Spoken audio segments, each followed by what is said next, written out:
7 o'clock in St. Louis, you are listening to The Morning After, presented to you by Brown and Crouppen on 101 ESPN and the TMA STL YouTube channel. That's online at youtube.com/TMASTL. Or just open up your YouTube app, Doug, then you type in TMASTL, and then you're going to be able to watch us, and then you talk it over with other friends who have gathered in the Michelob Ultra YouTube chat. Tim McKernan, Doug Vaughn, Martin Kilcoyne, Little Jackie Papers, host of Movie Boy. Moonlighting is producer on The Morning After.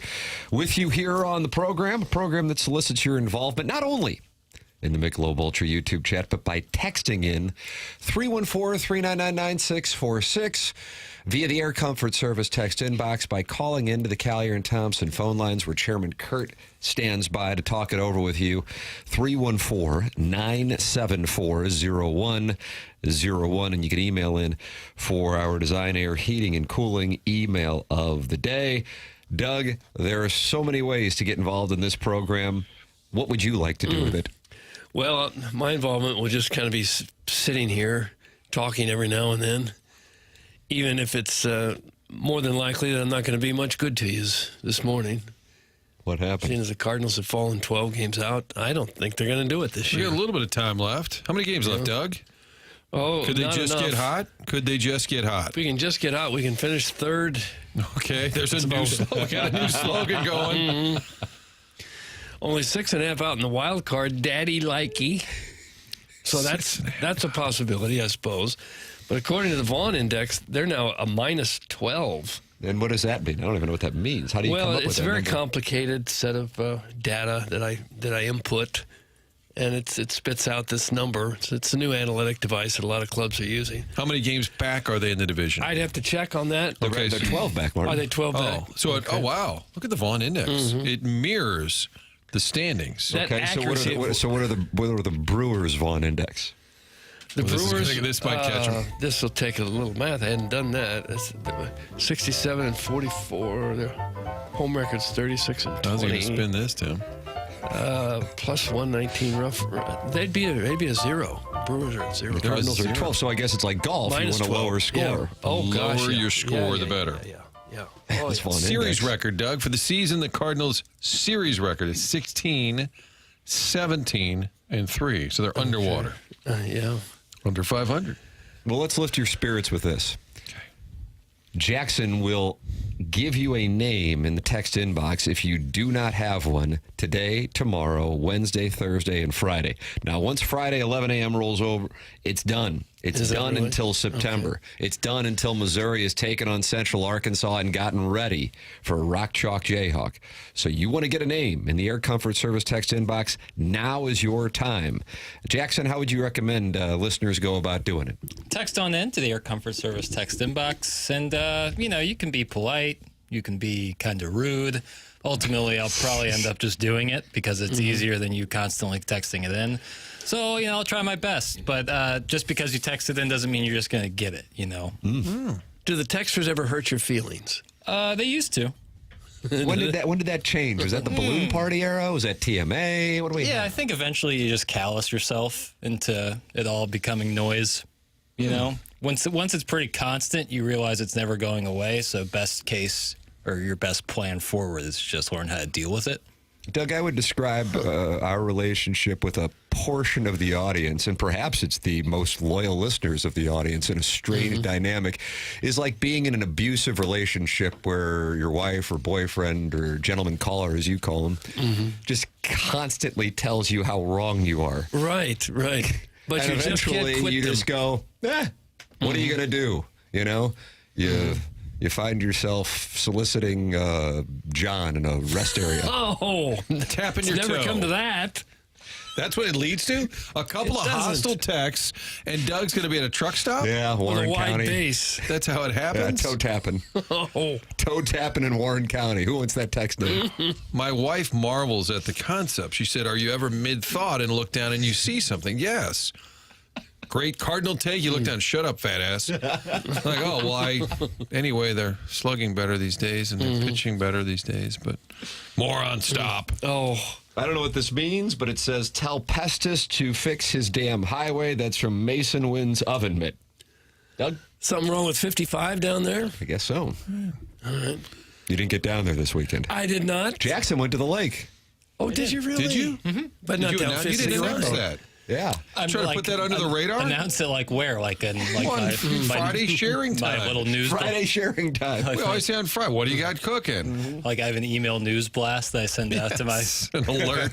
An alert. my closest fans. I have a Like mailing Tom list. Brady, who's Yeah, doing a newsletter, yes. Mark. Who's he ripping today? In vogue, yeah. Tom Brady's become the text inbox. Some great athlete is going to get ripped to shreds by Tom Brady today. He didn't like their approach. Yeah, I was at the lake. All right. What was doing? Cigarette boat? Divorcees? Smoking menthols? How are we doing? Didn't enter the lake once, Oh, either why like not? with my body swimming or on the top boat. With my body swimming. Who wants that text inbox name? Well, I never would do that, but I didn't even get on Were the you boat. positioned near the water in your place of stay? Yeah, this was a golf-centric trip. Okay, Yeah, this was understood. pretty much all golf. Oh, Sweet Sweet Kai, huh? No, Sweet Sweet Kai's still up in Cape Way. He'll be coming back soon. Moving back? Yeah, for a little bit. Yeah. Did you fish a little bit? Fish? That's right. No. Oh, Look at this fella. Does he look like he's hooking a worm? I don't know. Sitting You'd bait a out there. hook, wouldn't you? Sure. It's what were you removing the doing down fish. Just playing golf, literally, like three. Where'd you play, baby? A course. How do I want to broach This is a this? straightforward The name answer. of the course. Played Porachima a couple times. Horashima. Oh, my. That It's is a really nice high spot, isn't dollar. it? It's very, yeah. So you were My CDS, Burrows. I thought you were afraid to admit it because you played some goat track, and now here it is. You played that this. would never be the case. I would be so fast to say it. Okay, so because it was nice, you didn't want to share it. Now you're going to That's get the Ladue. Yep, here we go. How much is it to play there? I don't know. What do you mean you don't know? Were you treated? Well, even if I was paying for it myself, like I wouldn't just go announce like exactly how much I paid. How much does your What? car cost? Like you want to just like this is Well, I tell you, the dealership would tell you. A golf course will tell you what it costs to It does. play there. Yep. I'm Not a aware. secret. Were you there with buddies, or did you get Oatmeal? Did like lobbyists take you down to try and sway you on this Nice. show? It was lobbyists. Obvious, right? Yeah, I'm thinking about making a gubernatorial run. Oh, are you? Why is there a B when you have to say gubernatorial? No, gonna get no mad. good Goober. reason. There should not be. It's a V all the time, but then you have to Yeah. throw a B in there. I don't get that. Tim, I think we'll notice like the dossier all of a sudden 8-2 will say, "Let's discuss school choice for kids." I'm like, wait a minute, Yep, you've been hanging with these lobbyists. Bought and paid for down at the Segment lake. 10-3. I think we should undo the state income tax. It looks like we have some breaking news here from the 314, not currently with a name, but that can change momentarily with a polite Warriors weekend at the lake. Is that what it was? I wonder, question mark. I did hear Jackson, about were that. you a bull for hire?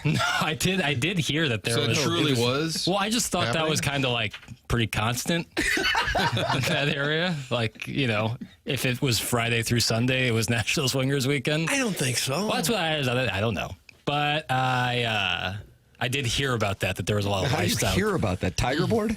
There were some people who were also staying in the same place that did go out on a boat, and they said there was a lot of that kind of activity going on, or at least perceived activity going on. Would you I don't know for Perceived. sure. How can you be Perceived perceiving activity. it?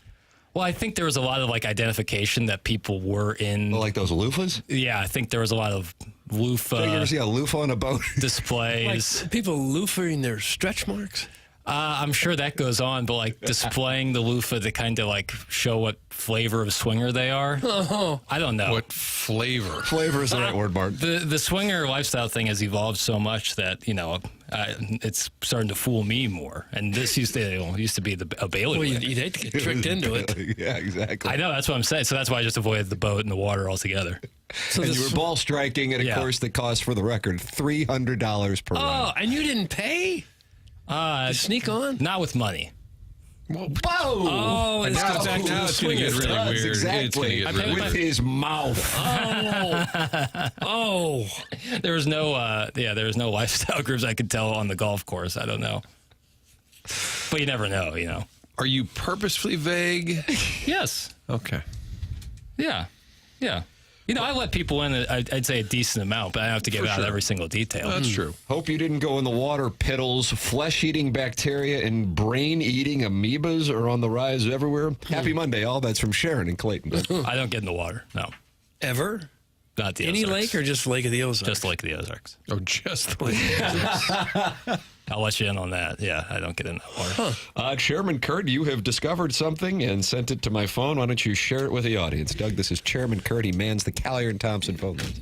Yeah, this is just from Life and Style STL. They posted it back in June, but it says, join us at National Swingers Weekend 2025, the sexiest, most fun, and lifestyle gathering on the Lake of the Ozarks. July 29th through August 2nd, immerse yourself in a verified, open-minded community of swingers for 5 days of poolside parties, theme nights, and nonstop adventure. Where was this? Wow. At the Ozarks. The I Lake know, of the but where? Ozarks. It's a big When lake. I think open-minded, that's what I think. Doug wants to know the mile marker. Steam Was it one of nights. the resorts or something, or just everywhere? Doug? I don't know. That's why I'm asking. I'm telling you, apparently all over the lake there was boats Well, aplenty. steam nights would be Really? separate from the Steam lake, I would nights. think. Steam nights? That's one of the list items in the list. It was. Steam nights. I don't know if you could ask for a better weather weekend of the summer. I'll tell you that, though. Doug, you want to hear the theme nights they had? Okay. They had pole play, Oh, glow back in time. Ooh, probably Glowworm is probably playing I something like hope, that. yeah. Yeah, Ooh, Mills I like Brothers. this one, Lustland. no. Nice. I'm gonna not tell you the fourth one. Boy, and then- if Kurt is afraid to say it, I'm afraid to read it. No, but you learn a lesson the hard way. And Sure. then Miami Vice.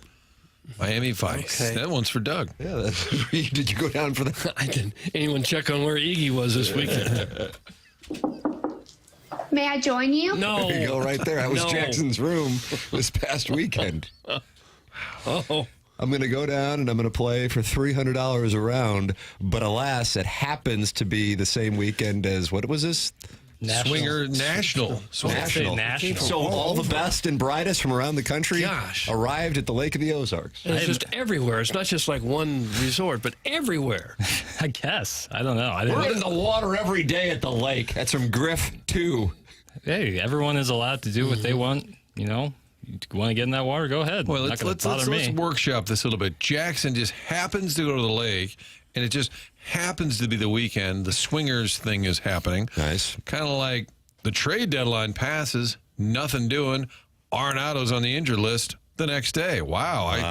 It's just You random. feel like these are both two separate things. phenomena. But I'm saying, wow, those are unbelievable circumstances, how that happened.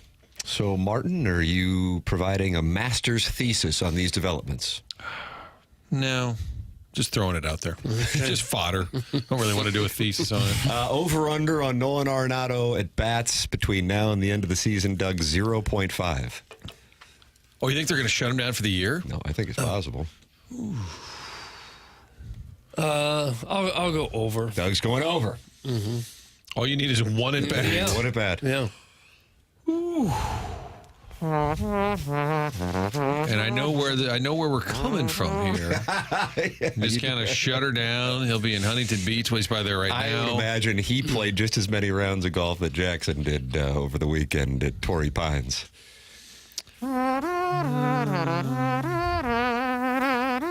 I'll take the over. I'll say he does appear for an at bat or two. It would take a surgery probably to knock him out the whole year. Papers? I'll go over as well.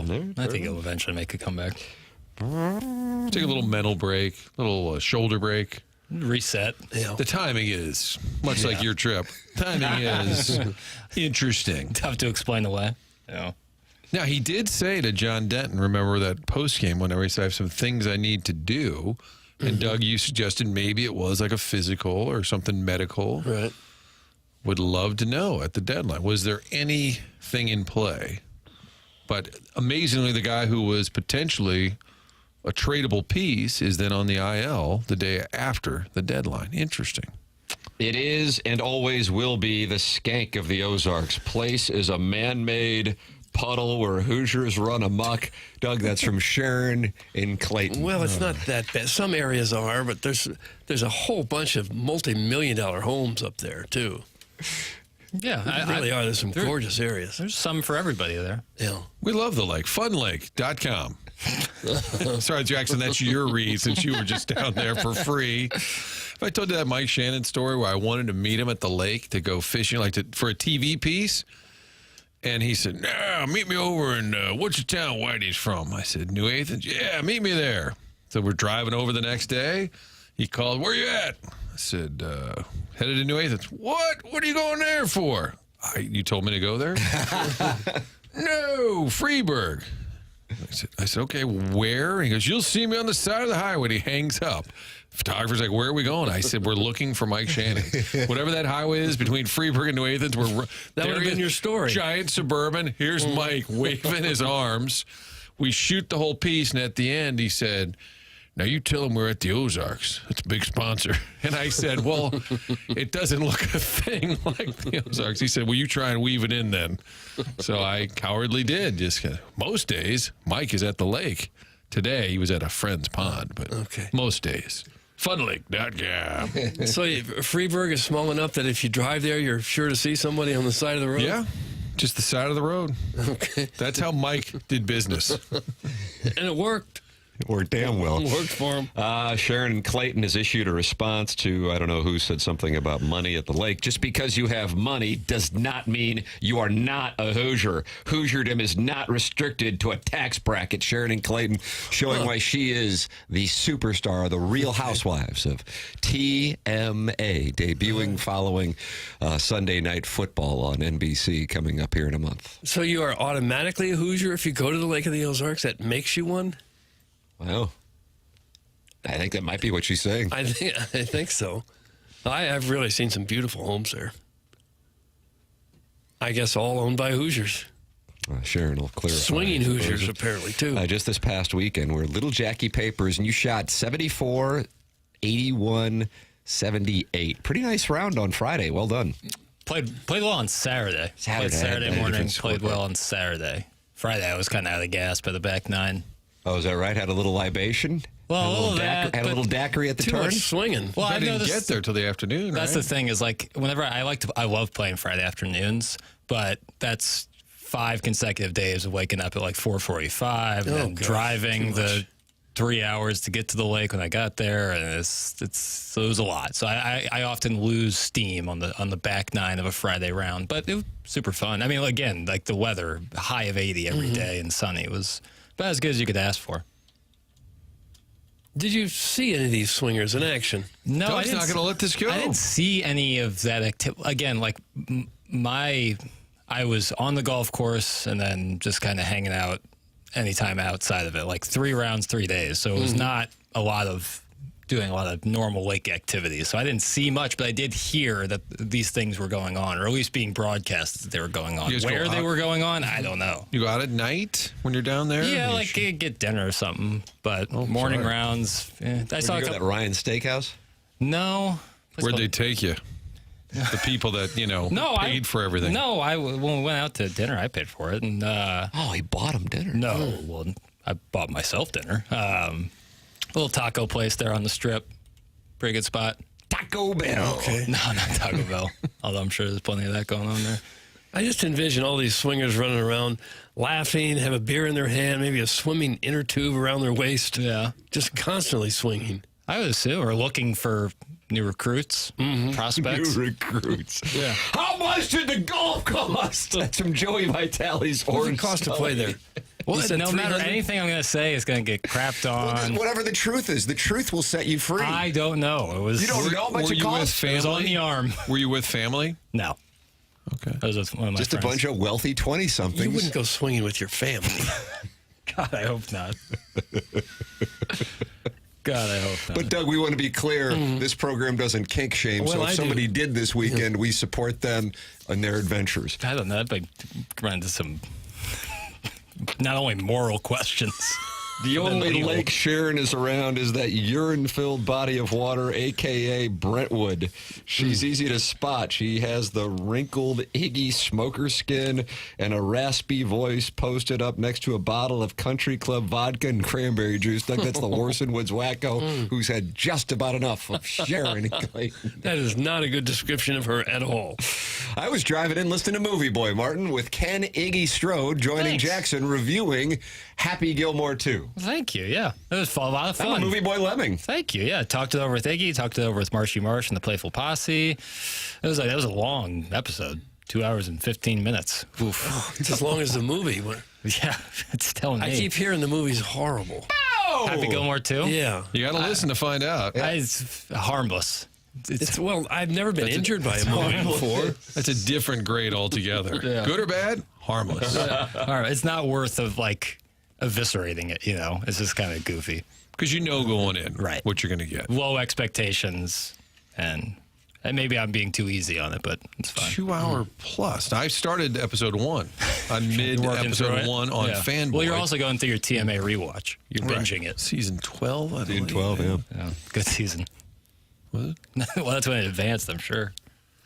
Did anybody get up and go to the bathroom during the 2 hour pod? Because it No, happened I mean, Bill Murray on Joe Rogan. It went so long, 2 times he got up to go to the bathroom. It's not like I'm like hitting record and then 2 hours and 15 minutes later it's wrapped up. It's pretty segmented. Start, stop? It's pretty segmented. Oh, wow. So, and I timestamp it so you can jump around if you don't want to listen to certain aspects of it. Okay. Big success, though, it sounds like. Yeah, movie boy. That's I'm a movie boy lemming. getting some traction. Just to keep plugging away. You know, got a vision here. Got a What's the vision? What is the vision? Doing it big.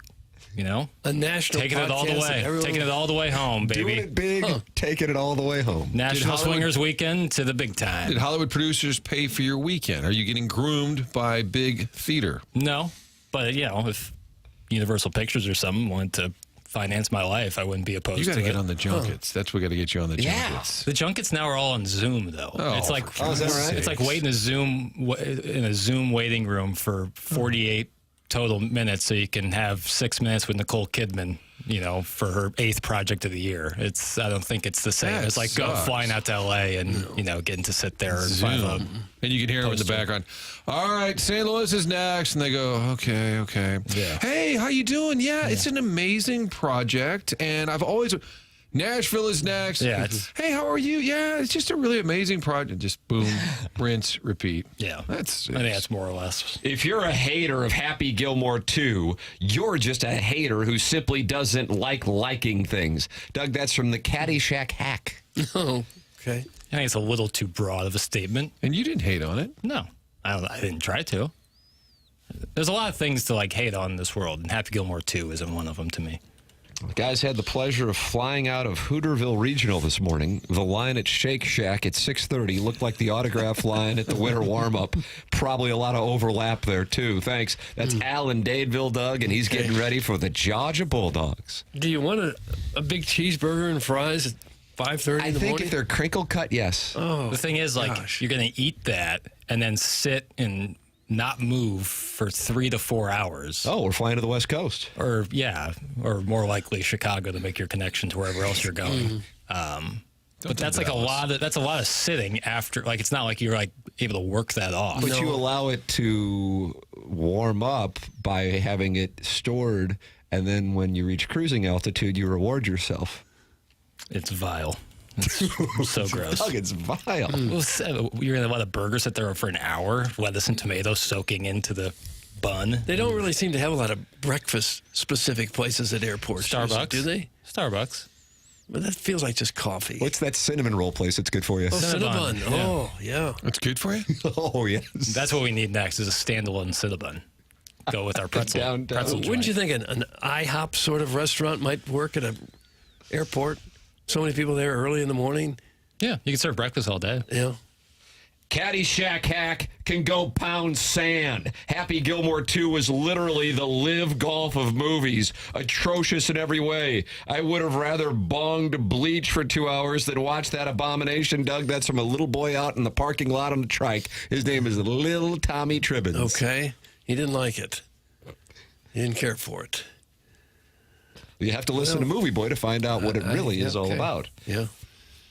Hey, Al in Dadeville, don't be ashamed of eating a couple burgers in the morning. You ought to own it. That's from the 636. And 636, you can get your name changed in the Air Comfort Service text box by just saying, hey, Jackson, could I please have this name? And then Papers will just go in there and he'll do it. And then he sends you a little confirmation message, too, I've noticed. I try to, so that people stop asking, did my name get saved? Hey, that reminds me, since I'm giving out money for Email of the Day this month, I owe the self-made stay-at-home Ledoux mom money, but I don't have her Venmo. Did you collect that? She won on. I did not collect that, but self-made stay-at-home will do. Mom can send that information into the same email $50 in the Venmo. the morning after at Inside STL. Good way to find out more about her. Thank you, Martin. her. Yeah, just go ahead and send it to my brother, Bill Smith. Like, wait, I thought you were the stay-at-home. Should probably send that this QR code for embroidery, or what's it called? She's in a monogramming business. Embroidered belts or whatever. Little Tommy Tribbins can go drink Coldwater Creek. Happy Gilmore is the greatest. That's from the 636. Boy, there's a war over Happy Gilmore, too. Who knew? That's why Movie Boy taps into the cultural zeitgeist. And he wants him to sip on radiation-infested Coldwater Creek water? That's correct. That's exactly what's going on. Harrison's brother, Master Jackson, has been sending in a request to change his name, and you will not do it under any circumstance. No shot. No. So Harrison's Especially brother, not to Master, that. keep sending it in, but I can tell you Jackson will not be changing your name. Yeah, I go can ahead. promise you that. Keep texting in and interact with the program at 314-399-9646. You got the Michelob Ultra YouTube chat as well. Plus, you can communicate by calling in the Callier and Thompson phone lines. Doug Barge Guy and Pestis are on hold. So They are. it's a little something different this Monday morning. This is TMA 101 ESPN.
Doug, the Cardinals.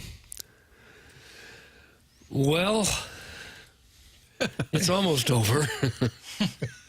It's almost over. It's just a mess right now, isn't it? Makes you say that. It's just a mess. They only had 16 strikeouts yesterday. Yeah.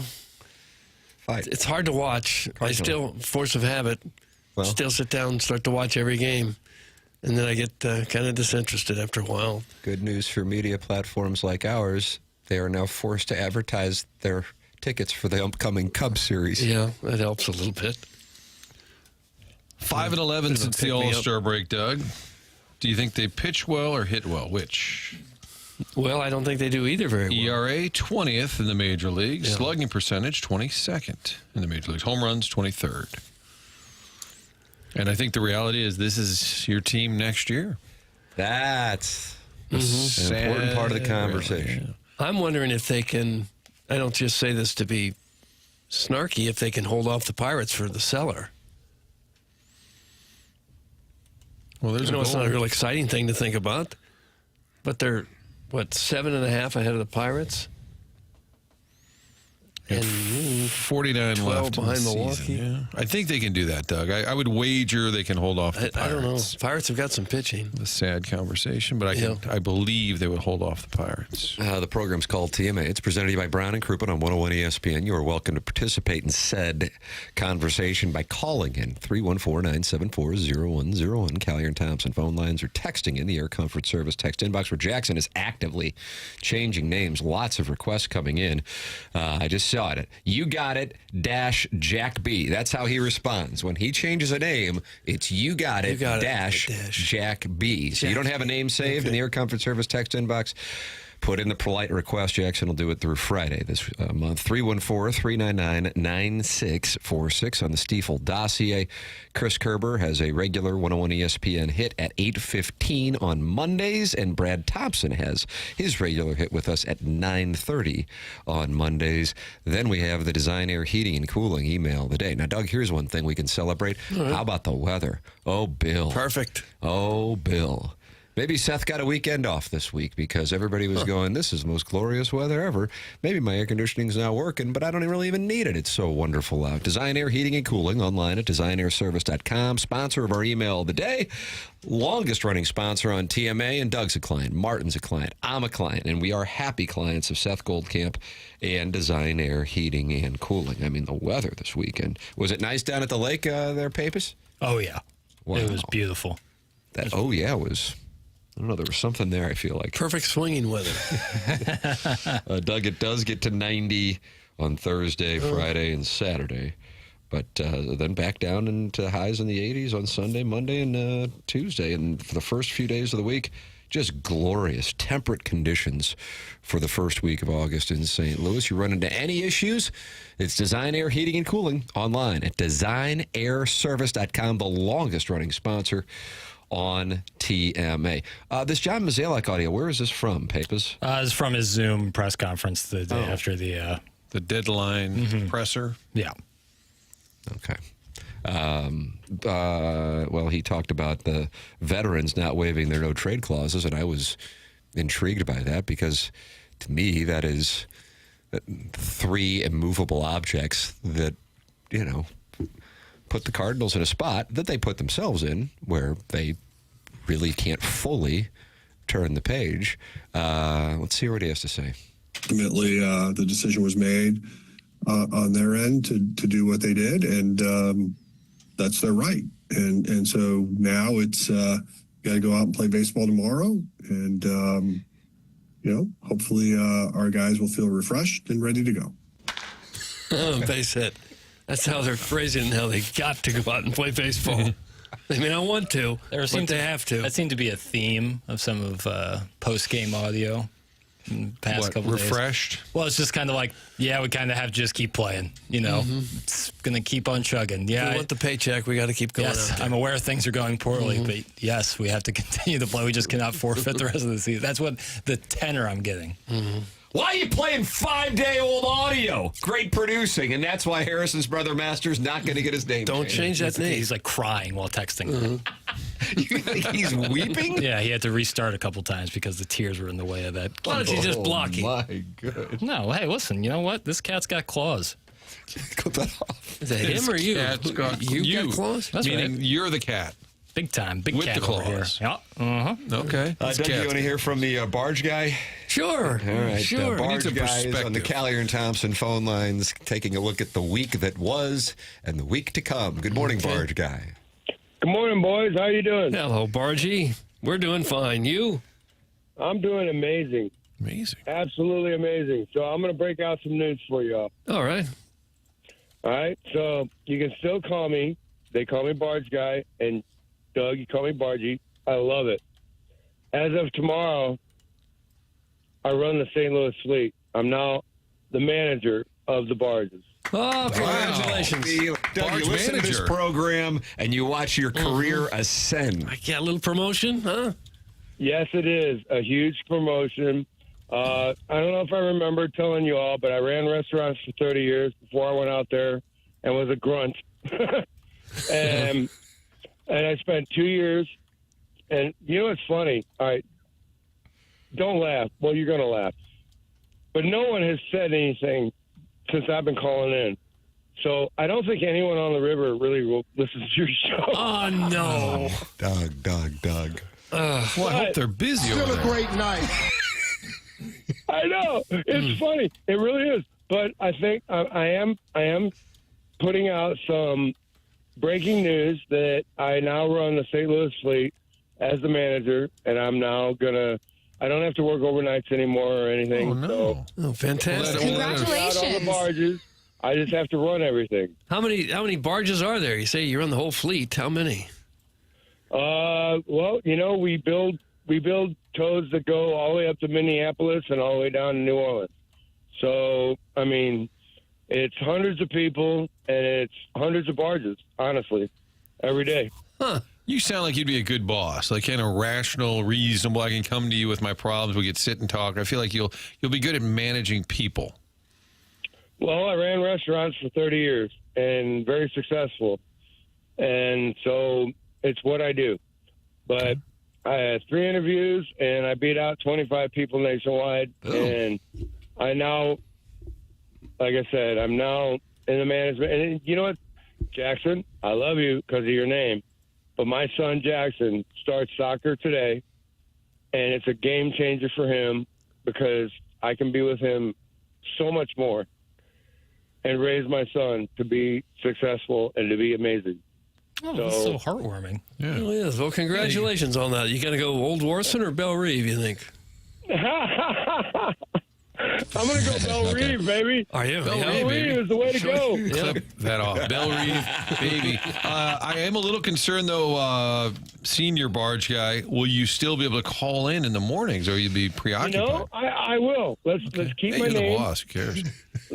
Yeah, I asked. I was like, when do I show up tomorrow? He goes, I don't care. I'm like, what? He's like, dude, you're the boss now. Do what you want to do. I'm like, oh, my God. So, wait, quickly, on 55, I am changing the subject. 55.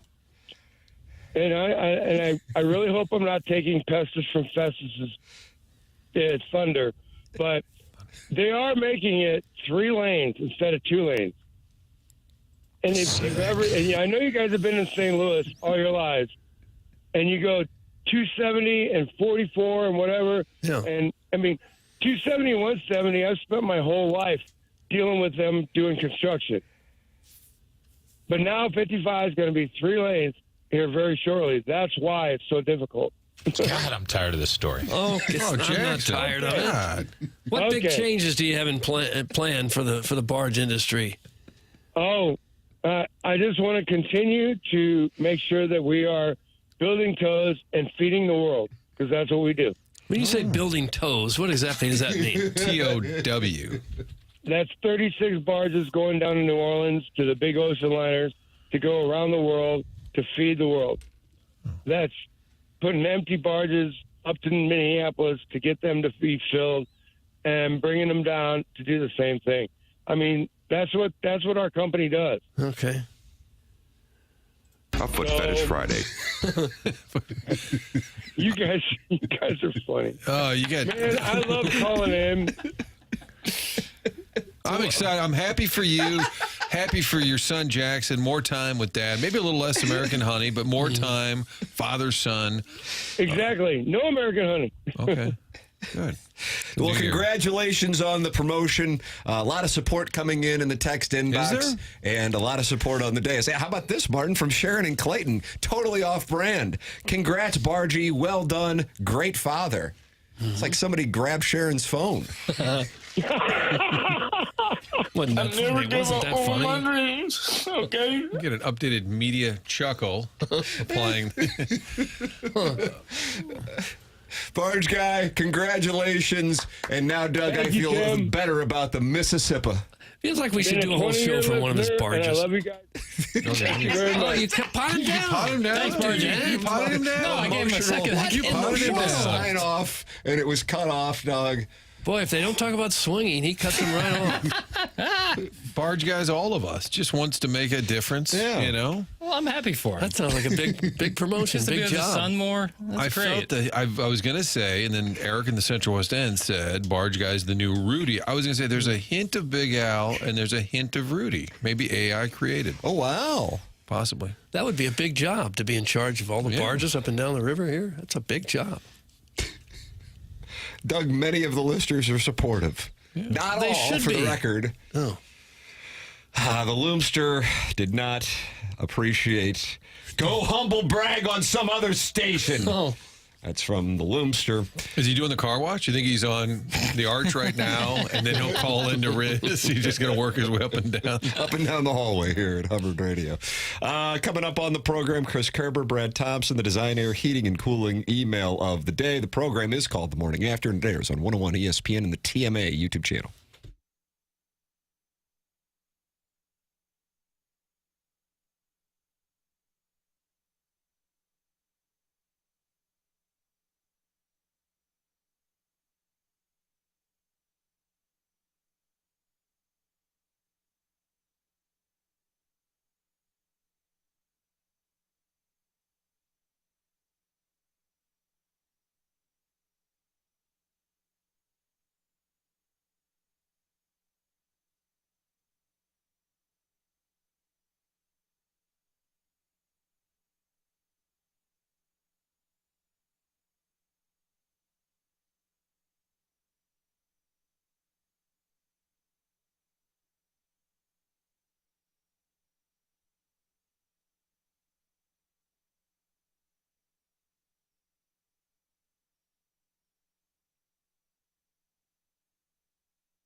This is Jackson with the Sports Center update, driven by Johnny Londoff Chevrolet and Johnny Londoff Autoplex. The Cardinals lose yesterday, losing the series in San Diego as they head north to L.A. to take on the Dodgers. Sonny Gray on the mound for the Redbirds. That's going to be a 9:10 p.m. first pitch. That was another Sports Center update, driven by Johnny Londoff Chevrolet and Johnny Londoff Autoplex. See them at londoff.com. Chevy, together we drive. Are you kidding me?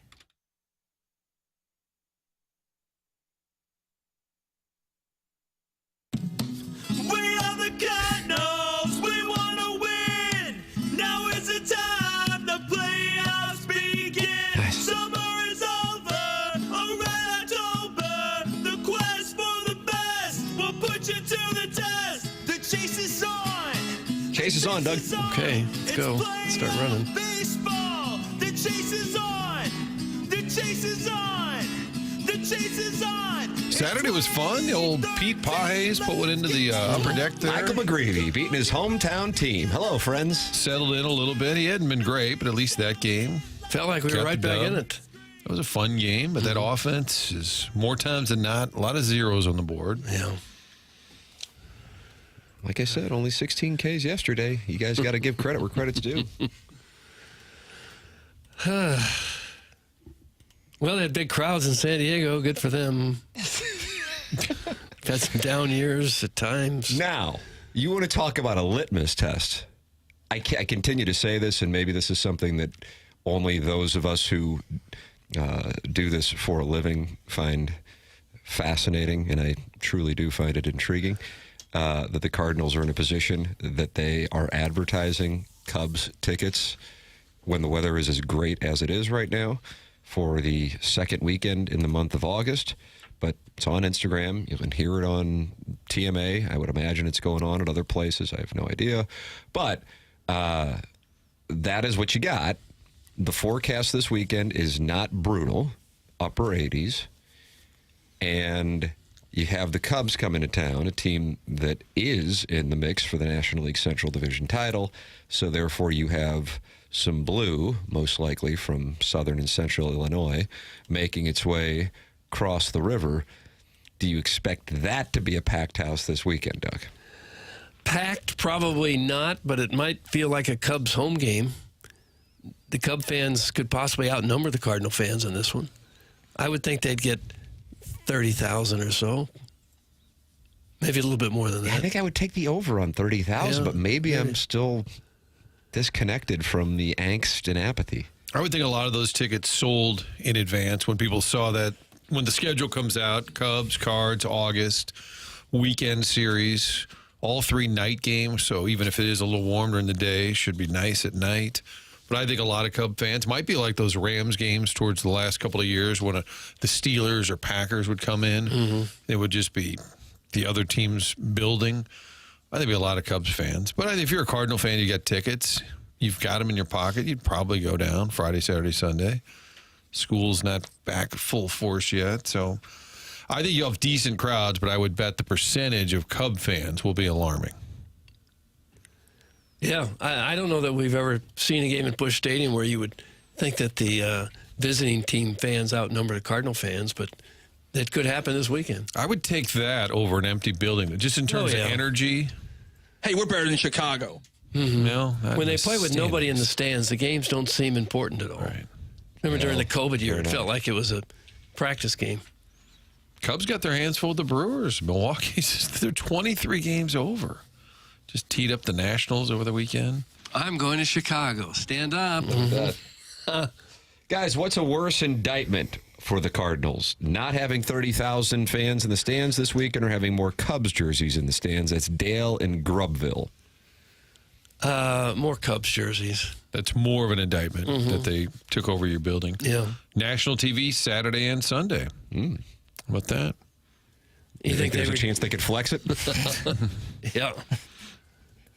Well, they'll get a big audience with the Cubs, probably no matter who the Cubs play. Mike Schilt's seat has to be feeling pretty warm after that series. Thanks. That's from Big Tuft. Doug, as you remember, in May, Jackson said Mike Schilt was on the hot seat.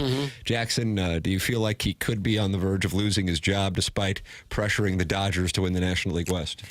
They're going to have to go on about a 17-game run of wins before Schilt ever has to be worried about getting canned. Doug? So are you rescinding the hot seat? No. Oh, okay. No. He's still on the hot seat. It's a perpetual hot seat. Okay. Yeah. Is it? It's a You hot want seat some job. October success there, too, Schulte. That's right. Yeah, you're going to have to get over that Dodger hump, you know? The National League's pretty much over. I mean, Phillies, Mets, Brewers, Cubs, Dodgers, Padres, wouldn't you say are all going to the postseason? Yeah. Reds, Barring collapse somewhere else. Giants, no. Cards, no. Miami, good for them. Marlins, the barbecue is paying off. And Marlins Family Barbecue. But I mean, wouldn't you say Phillies, Mets, Brewers, Cubs, all but a lock? Dodgers, Padres, all but a you're lock? kind of, and I enjoy that as somebody who loathes this postseason format. It's supposed to have multiple teams in it. And, mathematically, it certainly stands to reason because as bad as it's been for the Cardinals, they are, quote, still in it if you want to go by the single-digit formula. The Cardinals are 6.5 games out.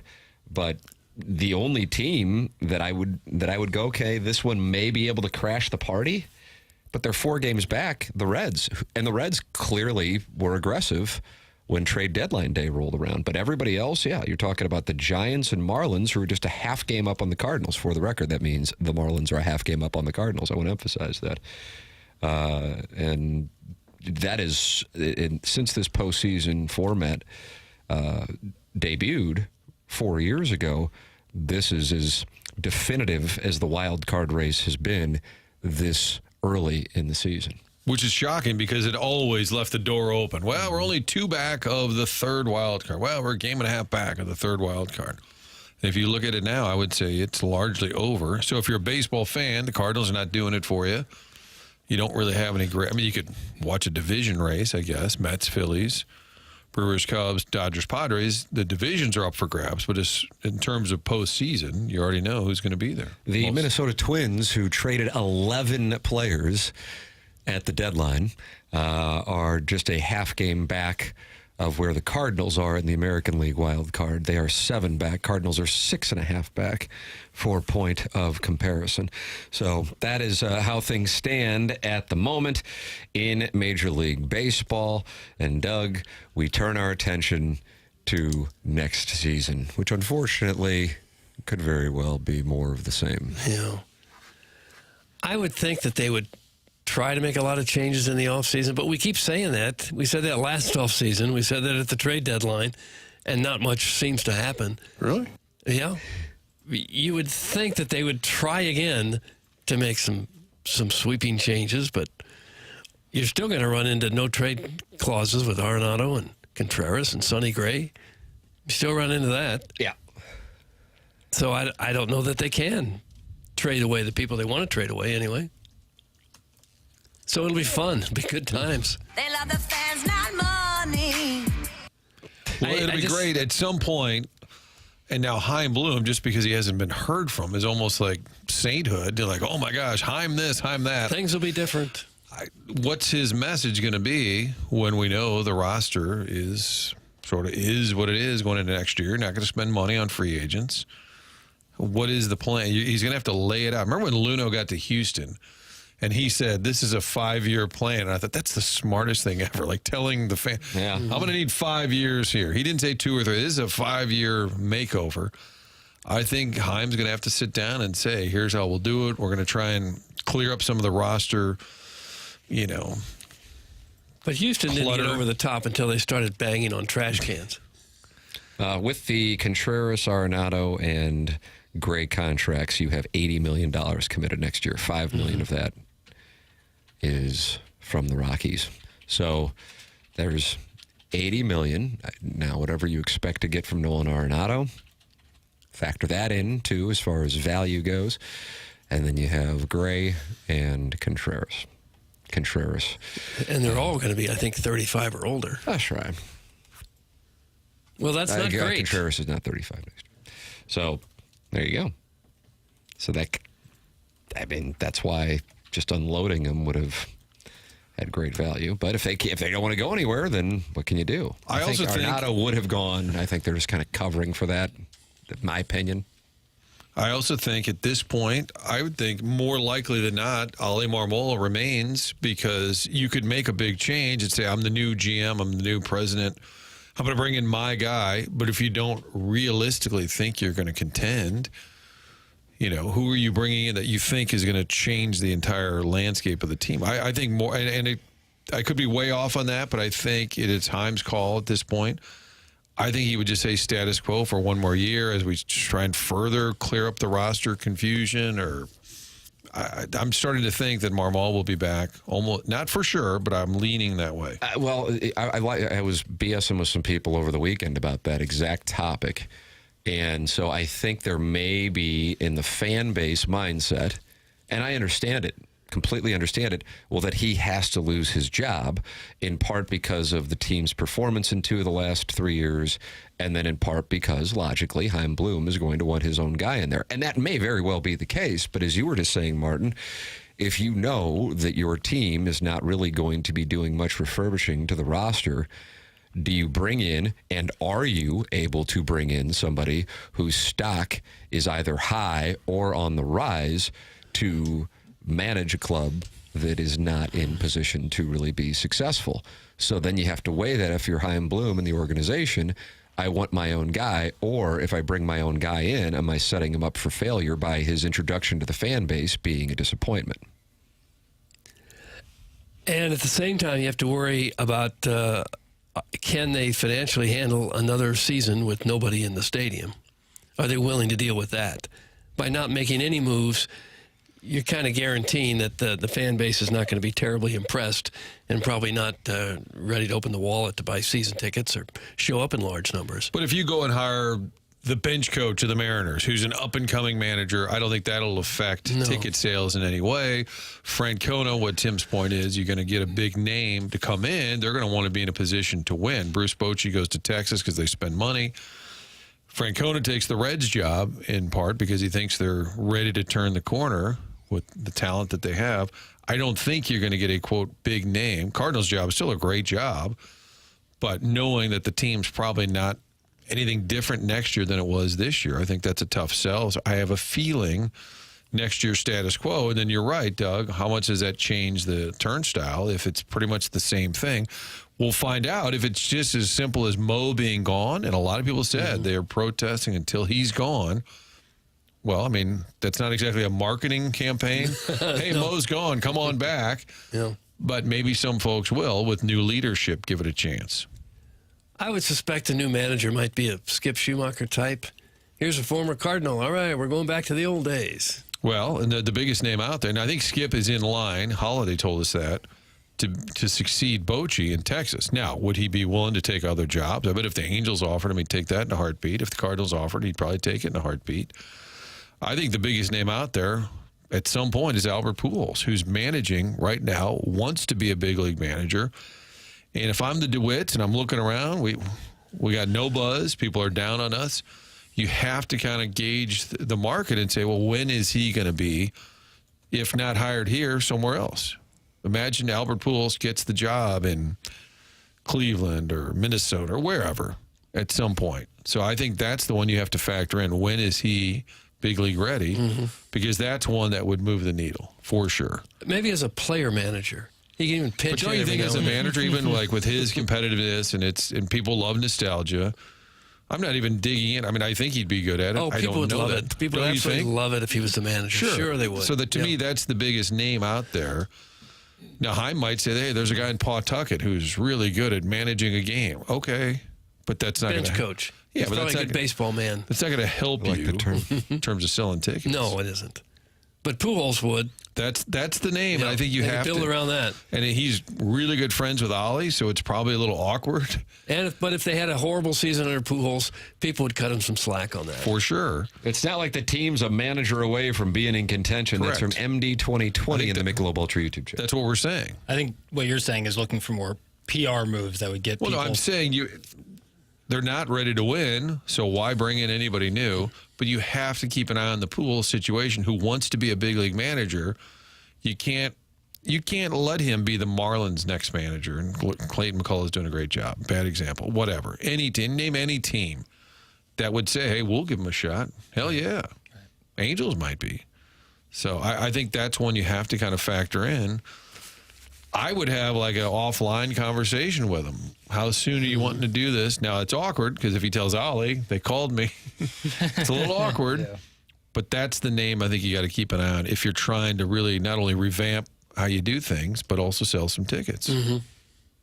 But I think at this point, Ollie would be my guess. Yeah, you got to bet. You're saying he's back. I think he's back. I think he's back, guess. too. It's not like I'm jumping up and down about it, but if I had to make a pick, that's where I would go. And I wouldn't want to be him right now. All right, go into San Diego. We just traded most of your bullpen. Now go try and win some games. Well, they had a player meeting with Marmol on Saturday before the game, and the message was, hey, the trade deadline has come and gone. This is your team, and for a lot of you, you are now taking ownership of this team because this is going to be the next generation. Now, it's an awkward conversation because I don't know if Arenado was around for that or not, but Gray and Contreras are in there, and they're approaching the tail ends of their careers. But for the young players to try to give them an idea of where things stand and to motivate them with saying, hey, take ownership of this opportunity and of this franchise because this is now your time. To their credit, they responded. They were down 4-0 on Saturday night and came back to win. McGreevy got the win, but then unfortunately dug 16 Ks yesterday in the loss. They rattled the bats at the end, though. Yeah. Rights hold me. Well, boy, they battle right down to the end. Hold my rights. Remember that song with Thompson twins, 1984, Martin? Hold that my sounds rights. I think that's what it was called. And were they brother and sister? Were they a married couple? Thompson twins. I think of the White Stripes. They had red hair, right? That group? Yes, Sounds I right. believe so. Okay. It's really nice. The guy did. It's kind of new wave. Yeah. She really had the big, kind of like the guy in Simply Red, kind of had that hair sticking out, jumping out at you almost. Oakville prom bangs. They're from Sheffield, England, Doug. You knew that. I did, sure. Let's see. This is what happens when the Cardinals suck. We're reading about the Thompson twins. The band's name was based on two bumbling detectives, Thompson and Thompson. Did we know that? No. Harrison's brother Master is not happy. Albert Pujols as manager of the Cardinals is probably the dumbest idea I've ever heard in the history of professional sports. Why? And why is that? Harrison's brother Master, call in 314-974-0101. That's the Collier and Thompson phone lines. You're also welcome to text in at 314-399-9646. Air Comfort Service, sponsor of the text inbox. That is another way to get involved in the program. And then you got that Michelob Ultra YouTube chat where, Doug, look, 215 friends have gathered this morning. They're watching the show and they're talking it over, like the TMA remote lamps, talking to John Cusick, who's talking to MD 2020, who's talking to Legend of Como, who's talking to Jake and St. Jen. They're all in there. A lot of chirping. There's a lot of chirping in there. Pujols as manager is not a crazy idea. The Cardinals made Stan Musial the general manager shortly after he retired. Jonathan Winters was on the Rams board when they were here. He certainly was. He most certainly was. Do you think Albert knows the game? Do you think he would take it serious? He's shown you right now he wants to. I don't know why he wants to do it with all the money he's made. This is his thing. He got offended when I said to him on a Top Golf, people are surprised that you want to do it. He goes, why are they surprised? I was like, because you don't really need to do this. He's serious about it. Do you think he'd be? I think he would be good. I wouldn't necessarily want to deal with him on a regular basis. I think he could be tough from a media standpoint. Could be. I'm not carrying water other than I think he'd be good at it. Certainly knows the game. I'm pretty sure he knows the game. He's paying his dues at this point. And if you're the Cardinals and you need, it's not just nostalgia. It's not just name a former Cardinal that's sitting at home. All right, we'll make him the manager. This is a guy who's trying to show that he can do it. He would have instant respect for sure. Yeah, so if Harrison's brother would like to, why is it the dumbest move? Tell me Harrison's why. brother Master, we're gonna move you ahead of Pestis. 314-974-0101. Doug, when thinking about a substantial move, large contract, and in this case the intangible, the abstract that is history and legacy, sure, it's wonderful to talk about the entry, but it's also important to talk about the exit. So if it does not work out and you have the second most legendary player to ever wear the birds on the bat, or in some people's minds, perhaps the first most legendary player to ever wear the birds on the bat. How do you handle that if you're the organization that may want to part ways? It's like putting together a prenup right after you get engaged. Well, I said that going into 2022 when they brought him back.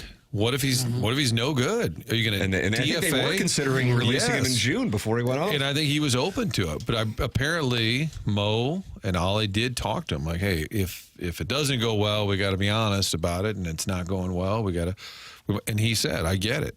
So I think that is a risk there. But we've seen a lot of, Michael Jordan coming back. You've seen stars have a second act, and if it doesn't work out, it doesn't tarnish the fact. But it'd be a little awkward for sure. Martin Harrison's brother Master has issued a response. He says the following: why is it a dumb idea? Probably because the team is terrible and in a transition, and hiring a guy who retired 2 years ago with zero experience would be idiotic. Okay, Some Harrison's brother Master. He doesn't have zero experience. Took the Dominican team to the Caribbean World Series. He's doing it again. He's going to coach their World Baseball Classic. He has been doing it. I would also say a guy who played 20-plus years in the big leagues at a high level, saying he has zero experience alone, I would say would be wrong, but he's also currently managing. He's doing it. Their last 3 managers have had no major league experience. Last 3 they hired. There haven't been a whole lot of superstar Hall of Fame caliber players who made great managers. Ted Williams was so-so. Frank Robinson had a pretty good run. They never let Babe Ruth manage. Yogi had a pretty good run. But most of them haven't been great. Right. And I didn't say this is for I didn't say this is for next year, because we all know next year's team is going nowhere. But I said at some point you have to be aware, if Albert pops up, if you're a Cardinal fan, do you want to see Albert Pujols managing the Twins or the Rockies or the Diamondbacks or wherever? No. So I'm saying at some point they have to be aware of that when they start thinking about managers for the future. It's very much in play. Harrison, terrible take. Just absolutely terrible Block take. him. I don't need to block him. Just a terrible take. It's exactly my point, Doug. And how do those managers with zero experience turn out? That's Harrison's brother Master. Doesn't He has have zero experience. He Move does. on. Find something else to bitch about. It's not the lack of experience. I think sometimes it's perhaps frustration that these guys, where the game came easy to them, and it's not so easy for them to deal with guys who hit 220 now. The Michael Jordan failure is owner theory is what you're introducing. Could be. That's what Charles Barkley says about Jordan, and which pissed off Jordan and caused their relationship to fracture, is that he's so good and was so good as a player that he couldn't understand how guys couldn't do what he did so easily. Mm-hmm. I'm sure that's a factor, yeah. Ted Williams said that was a factor for him. What do you mean you can't hit 400? There's the ball, hit it. And to be clear, the Cardinal organization right now has a million problems, and most of it's talent related. And it doesn't look like it's going to get better anytime soon. Hiring Albert Pujols doesn't change that. I'm saying at some point when you're thinking about a new manager, it wouldn't hurt to bring the guy in who would also help you from a marketing standpoint. But also on top of that, he's paying his dues.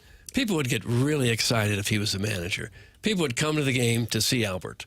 For a year or two, anyway. But that's not the only reason you would do it. You would do it because he's committed to it, and he's serious about it, and he probably, I don't know, probably be decent at it. He's a smart guy. Matheny was doing AM radio, working with Tim. Sassy Cassie live reads. And all of a sudden, he's the manager of the Cardinals. Yep. So this is... Look what happened to Barge Guy. Look what happened to Mike Matheny. Thank you. Doug, this show launches careers into a stratosphere. Yeah, so if Albert would just start calling in while drinking American honey, he'll be the next manager. That's what you're telling me. He'd have great rapport with the Latin players, obviously, which is a big deal now. With commands a ton of respect. 50%. Yeah. You saw what happened when he participated in the home run derby. They gathered around him like he was a second coming. Like he was, the players revere Albert Pujols like no one's business. We have a Sharon and Clayton, Harrison's brother Master alliance forming. Preach, Master. She calls him Master.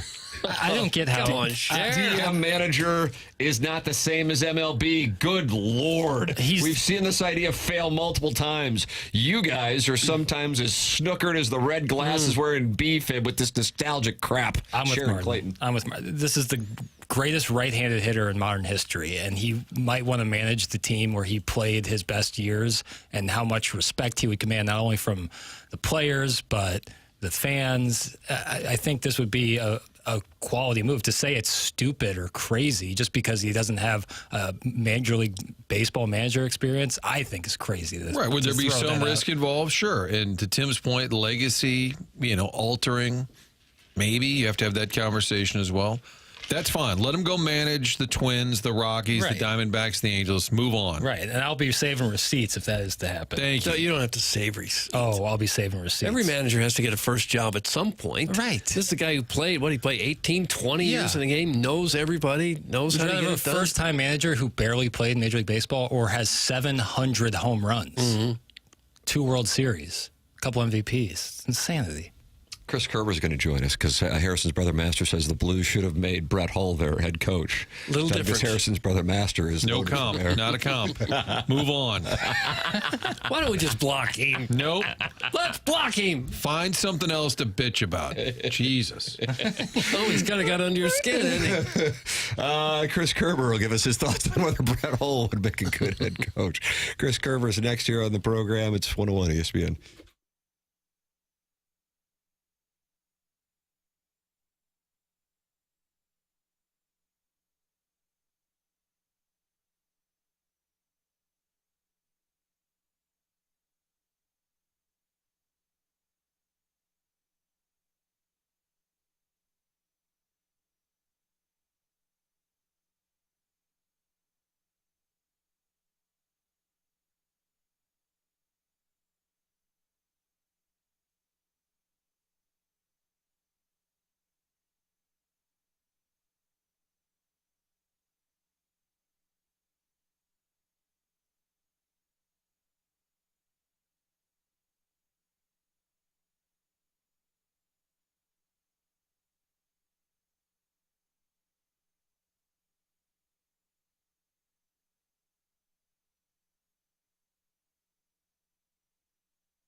Classic Air Care has been taking care of my home now for well over a year, and they can take care of yours. The Classic Air Care. Check out this review from Maggie. Maggie posted this. They're one part of that 4.8 Google rating that they have, and you can see all these reviews on their website. Classic Air Care has been great for helping us keep up with our air conditioner, furnace, and boiler. Jack was especially knowledgeable and efficient working with all three. Thanks, Maggie. You've got to check them out. Now, look, they are top-rated cooling services in St. Louis. The St. Louis summers we know are long. They're hot. They're humid. But choosing Classic Air Care means you're not going to break a sweat during the summer. Your AC is going to stay running efficiently. They have around-the-clock emergency AC services. That's right. It's a weekend. The air conditioner goes bad. Don't worry about it. All Classic Air Care. Their phone number's right on the top of their website at classicaircare.com. You can schedule an appointment online. You can shop for filters. It's all online as well. And again, like I said, you can call them at 314-329-1943. If you're kind of like me and sometimes like to have just a person answer the phone, they'll do it there as well. So if it's late at night, if it's over the weekend, it doesn't matter. They've got around-the-clock emergency AC services for you, for your family. They're going to make sure that your house stays cool during the hot summer months. With the slight cool down that we've had here over the last few days, now might be the time to get them out there, have them maintain that unit. Maybe your unit was making some noises over the hot heat that you didn't expect. Get them out there to fix it, to make it sure you get through the rest of the summer. Classic Air Care. They've been making people comfortable since 1926.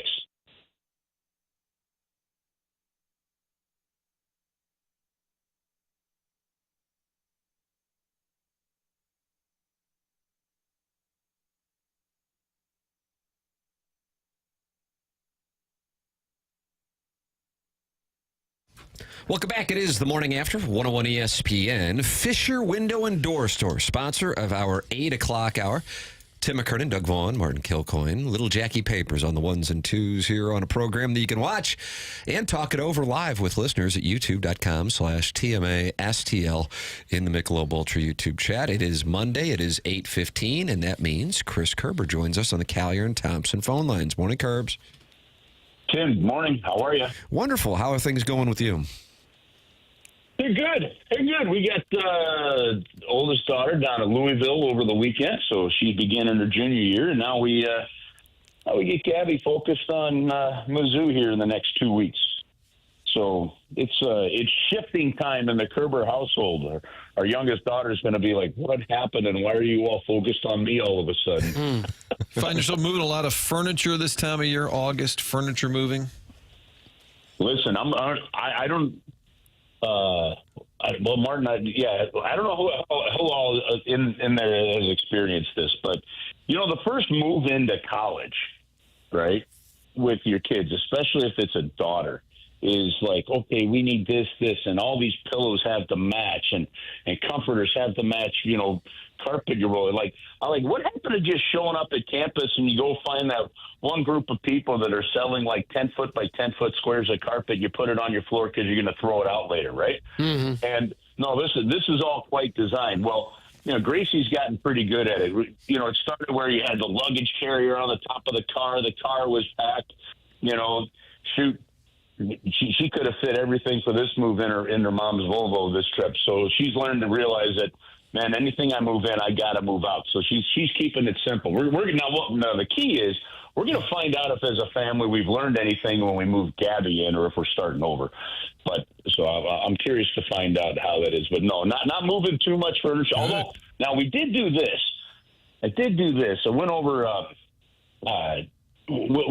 to Mattress Direct. Those guys are awesome, and got a mattress for her because those college mattresses are just so atrocious, right? So Gracie got every now and then back pain and stuff like that. So like, okay, so I did haul a mattress down there this time. That's the only thing I've done from a furniture standpoint. You're the guy you got it strapped down to the roof that I don't want to be behind in that right lane because I'm just thinking it looks a little loose.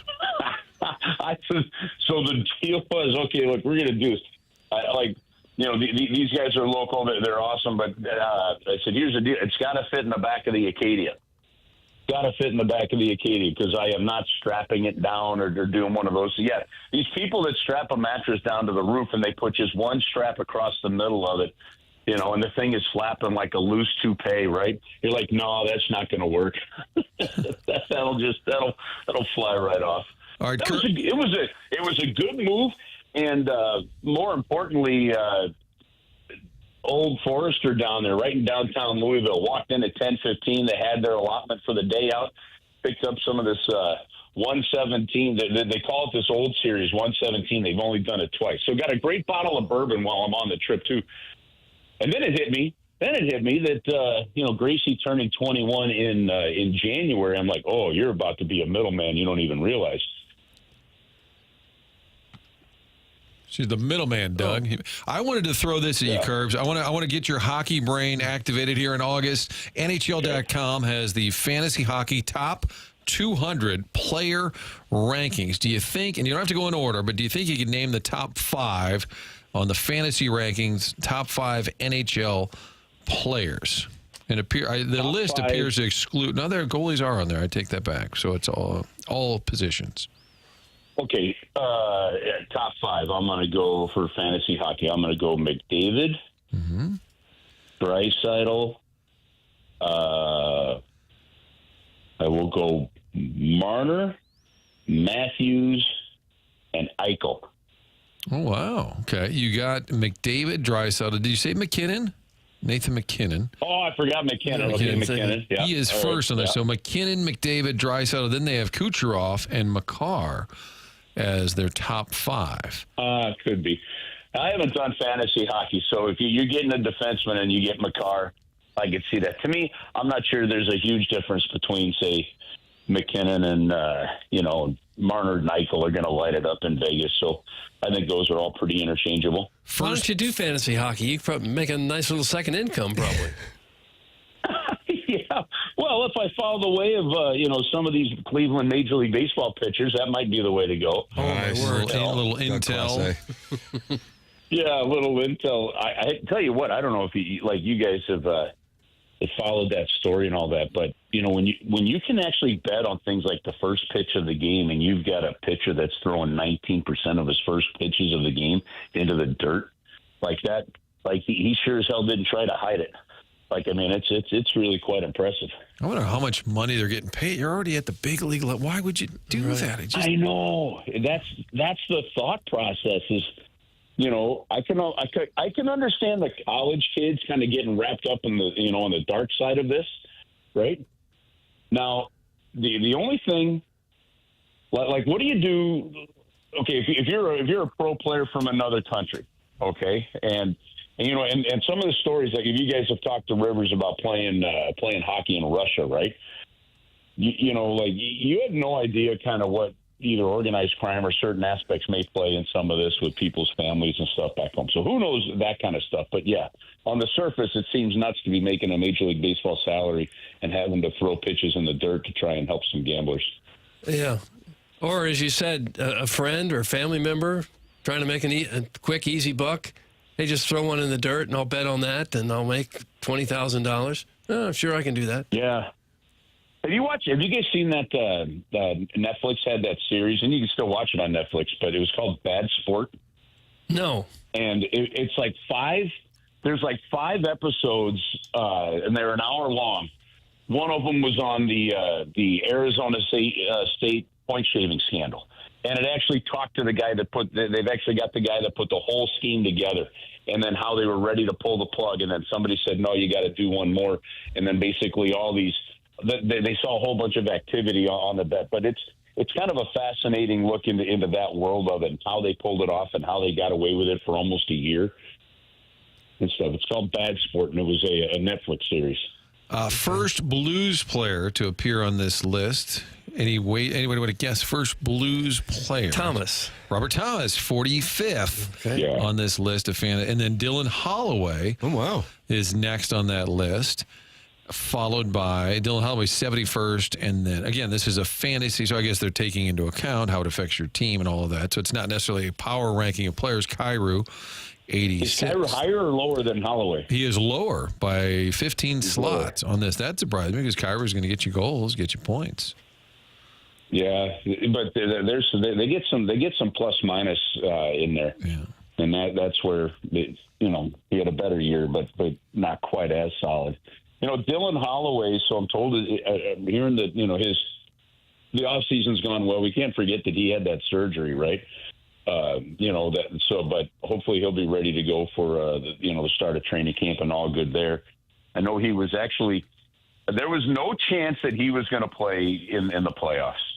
Had the team gone on further, that was one of those that the team wanted to keep other teams off balance, but there was no chance that Dylan Holloway was going to be playing in the playoffs. So it's good to hear that he's progressing well this offseason, ready for training camp. Things might have been different if he hadn't gotten hurt, because he was really playing well. Yeah. Oh man, and that's kind of the luck you need.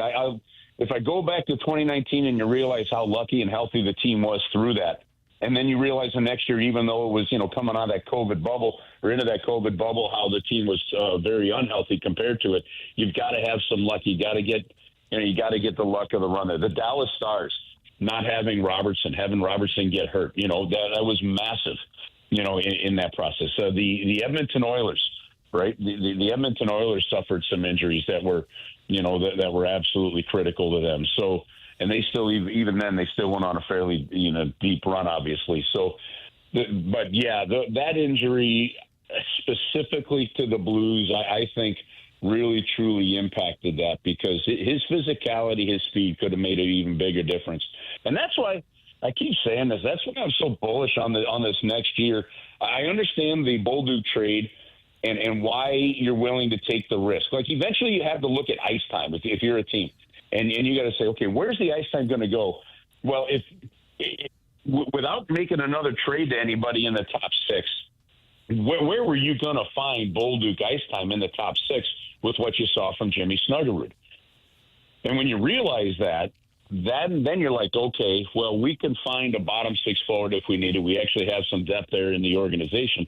Let's take the chance and go get what could be, and people are really high on him, a difference-making defenseman in Mayu, right? So, I look at the all-around buildup of this team. I look at Jim Montgomery having an offseason with his coaches to plan. I look at the fact that they will have, an entire camp to get ready to go.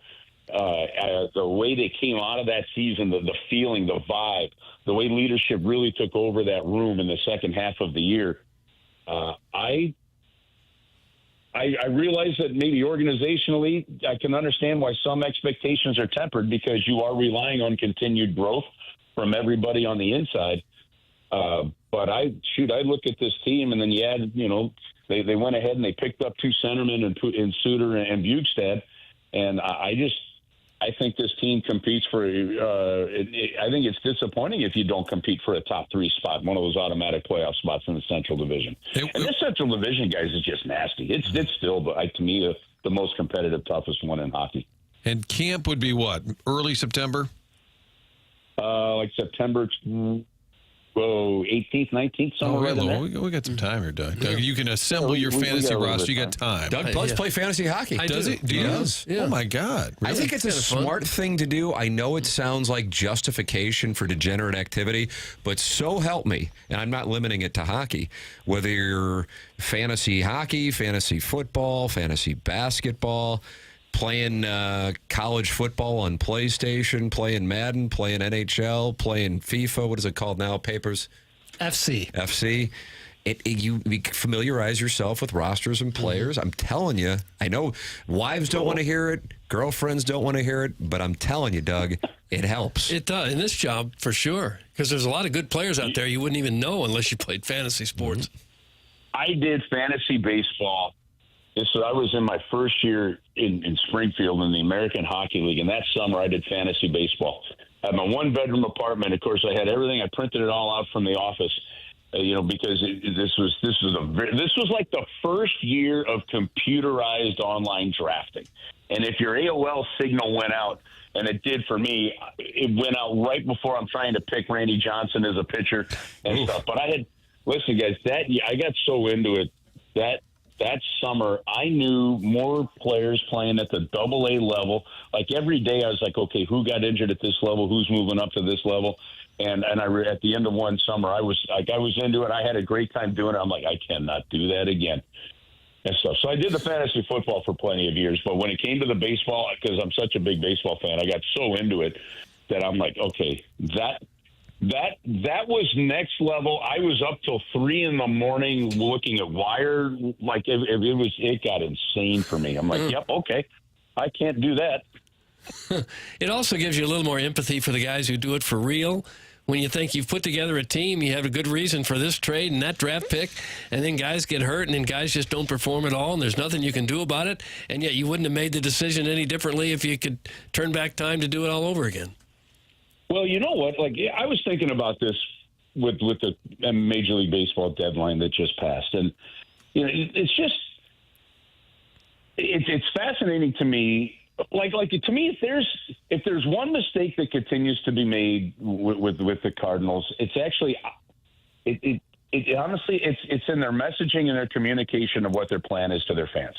Okay, could not agree more with you, sir. If you come out of that trade deadline, I have no problem with the moves the Cardinals made. So because for them to trade for players, you know, Blaze Jordan might be different. Yeah, you're going to have a couple players that are a little bit older, right? But for them to maybe trade for some A-ball players that they've done some real good scouting on, you hope, right? And things.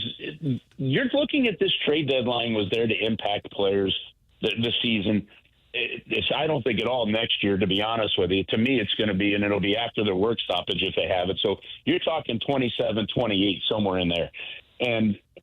But then to come out and at the end say, well, yes, we know the goal is to still win and to at least try to win games, right? But to make it sound like, well, we're going to still try to be competitive right now, that's not what the fans need to hear. I agree with you on that. Like sports fans, especially in St. Louis, sports fans are smart, and just tell them what you're thinking. Now, look, you don't have to give all the inside dope that could, hurt, get somebody off on what your draft pick is or what your trade is, right? And this is to me where Doug Armstrong has just been masterful. I think, and I've said this, I think you could make the case that maybe they moved away from their championship core, could have been more aggressive to stay in that window longer, but they made the decision to rip the Band-Aid off then, so make this turnaround shortly, that you were back in the playoffs after missing for 2 years, right?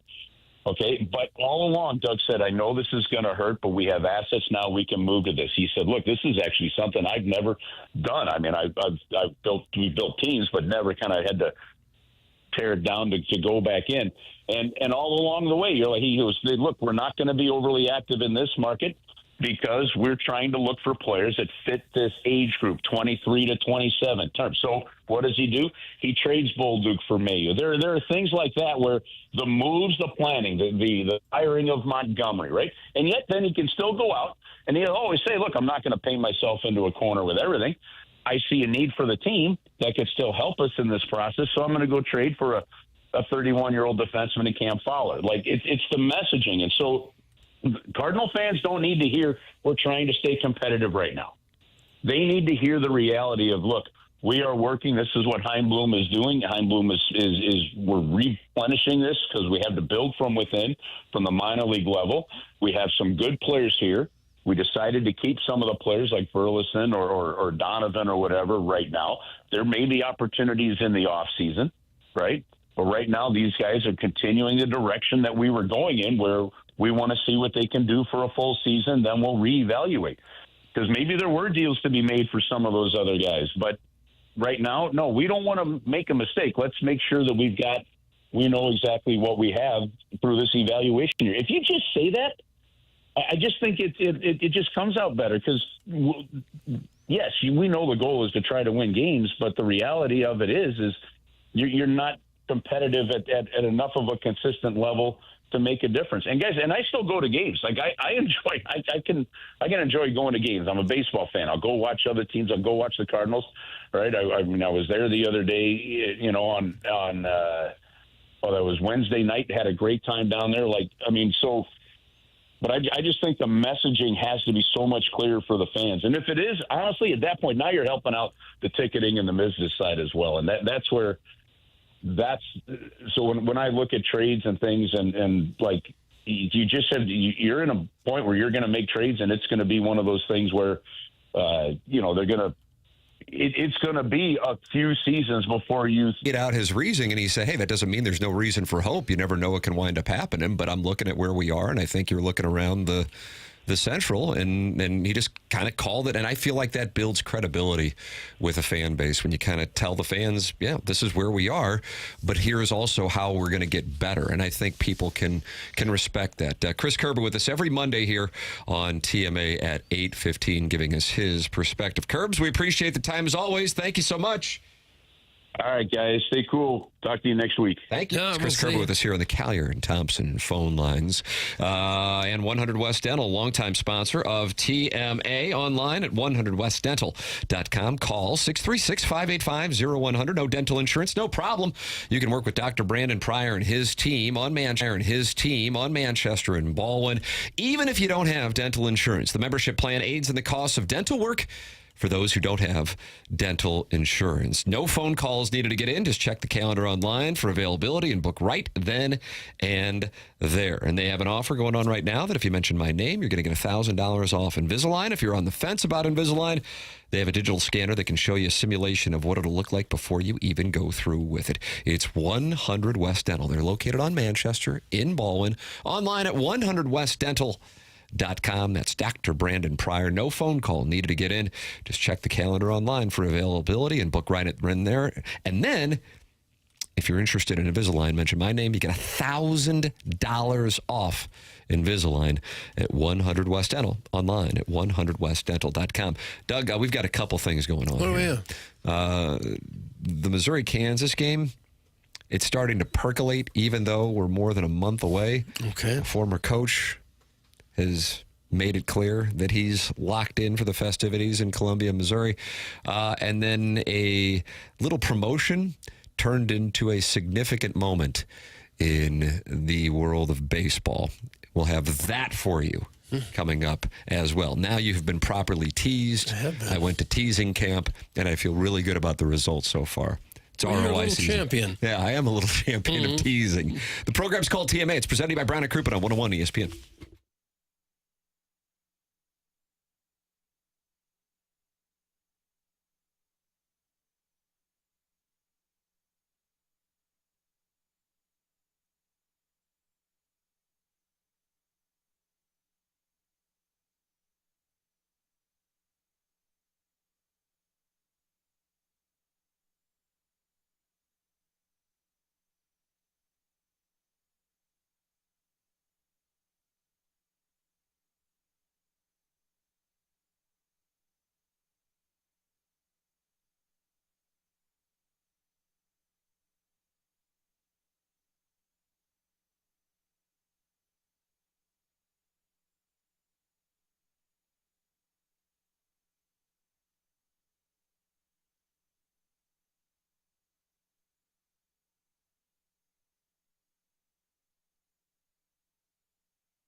Doug. Think about it. Okay. What are you thinking? Through the tears. Satchmo. Is there a theme? Today would have been Louis Armstrong's 124th birthday. Oh, How about that? 124. Well, when you look out at the blue skies in St. Louis, Doug, this is what you're thinking this morning because you're listening to TMA.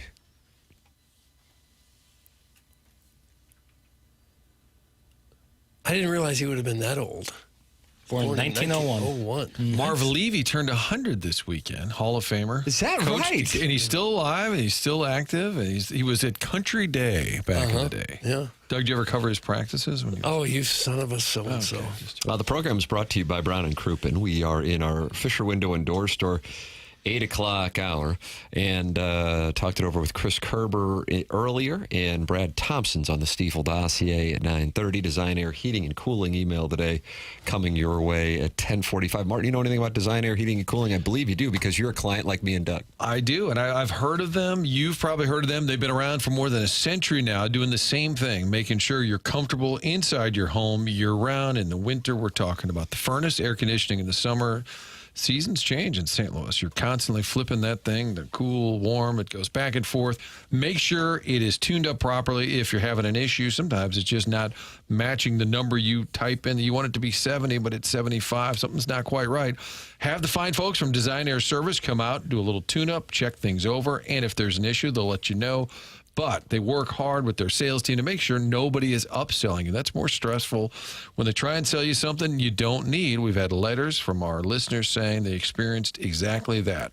DesignAirService.com, the website where you can sign up for that appointment, or if it's urgent, you get a hold of them, have them come out immediately, get you back up and running. Longest running sponsor of TMA is Design Air Service for all your heating and cooling needs year-round. It's DesignAirService.com. Doug, we are about a month away from Missouri and Kansas. The border war. The battle rekindled at Faroe Field, 2:30 p.m. Jackie Papers, do you have your tickets? Can't go. Not another wedding. I have a wedding. What do you mean another? Wow. Yeah, I have a wedding. I can't go. I'll How be many in more Chicago. friends you have to get married? Probably 1 million. 27 years old. And then you got the second ones after hanging out in Clayton for a few years. Yeah. So That'll every be fun. Saturday is Miss booked for 2040 wedding or 2040 Mizzou And the football third games. one, Yeah, you it get to sucks. officiate. That's how it works. That's the metric, yes. The life cycle of the Midwestern man. The life cycle of the Midwestern man. That's the title of this. Chairman Curtis just confirmed that's the title of this on the TMA podcast. Jackson will not be there. He will be at a wedding. Either it's a swingers weekend at the lake or a wedding. That's what this guy It's does. the only thing I go. It's the only thing I do. My son Greg's going through the same thing where he's got weddings all over the country. And they have the bachelor party well, that's going to be in Vegas, or it's in Nashville, or it's in Phoenix. Then you got to buy a tuxedo, and then you're flying to all these places. You're going broke after a while. It's pure chaos. Yeah. Sounds like you're mad as a hornet. I'm in the Sweet Kai, I think, started everything. No, this was awesome. Yeah, I'm not complaining about that. I'm not complaining about this wedding I'm going Whose to. wedding didn't you enjoy? I have yet to be at a wedding so far in my life that I haven't had a great time at. How about that? In terms of since I've entered adulthood. It's hard to have a bad time at a wedding. Yeah. Well, there could be situations where it could be a bad time. Give me an example. What would have to happen? Let's say it's like you have to travel far away and you don't know that many people, stuff like that. Or sometimes like if you're with a significant other and they have friends and you don't really know them and you're at some kind of wedding, it might not be as fun. I don't know. But I haven't experienced anything like that. All right. Well, it's a shame you won't be there because, first weekend in September, Missouri, Kansas, 2:30 kick, Pony, I would imagine Sappho's, and Mark Mangino. Doug, I know he was one of your all-time favorites. Yeah. Big wide base. Big, stocky. hardcore blue-collar guy. Meat and potatoes. I picture the lot letter of meat and jacket. I potatoes. always picture the letter jacket. Wide-collar The guy. head coach of Kansas when they were undefeated before Missouri beat them at Armageddon at Arrowhead to become the #1 team in the country for that one glorious week. Gino was asked this weekend about the Missouri-Kansas game coming up in a month in Columbia as they play for the first time in, 14 years. Yeah. So I think Kansas ought to go over there and spank them for leaving the conference. Is that it? So I think Kansas ought to go over there and spank them for leaving the conference. Yeah. Where was Kansas he? Where was he upset. speaking? Sounds like he was on a podcast, but I've seen the video. No, he's being and it looks like interviewed. it's like he's in a hallway, like a media days thing. The audio's glorious considering the circumstance. He was inducted into the Kansas Sports Hall of Fame in Topeka and was asked by a bunch of local news outlets some questions. Say it again. What did he have to say again? Okay. Sorry. Yeah, hold on. Okay. So I think Kansas ought to go over there and spank them for leaving the conference. Yeah. Like they are unhappy about Missouri leaving to go to the SEC. Bill It Self would was be upset by it, too. magical if they were still in the Big 12. And I guess I'll give somebody $100 if they can name all the teams from memory without looking at anything who's in the Big 12. Oh, there's teams from all over the world. All over the world? Mm-hmm. If I can get the Dubai exact, State is now in the Big 12. if I get the exact number of teams that are in the Big 12, I think I could get all of them. Oh, God, who knows? I know West Virginia got in there. Yeah. I think Houston might even be in it now. Yeah. TCU. UCF. Jackson, would you rather be in that or the SEC? The SEC.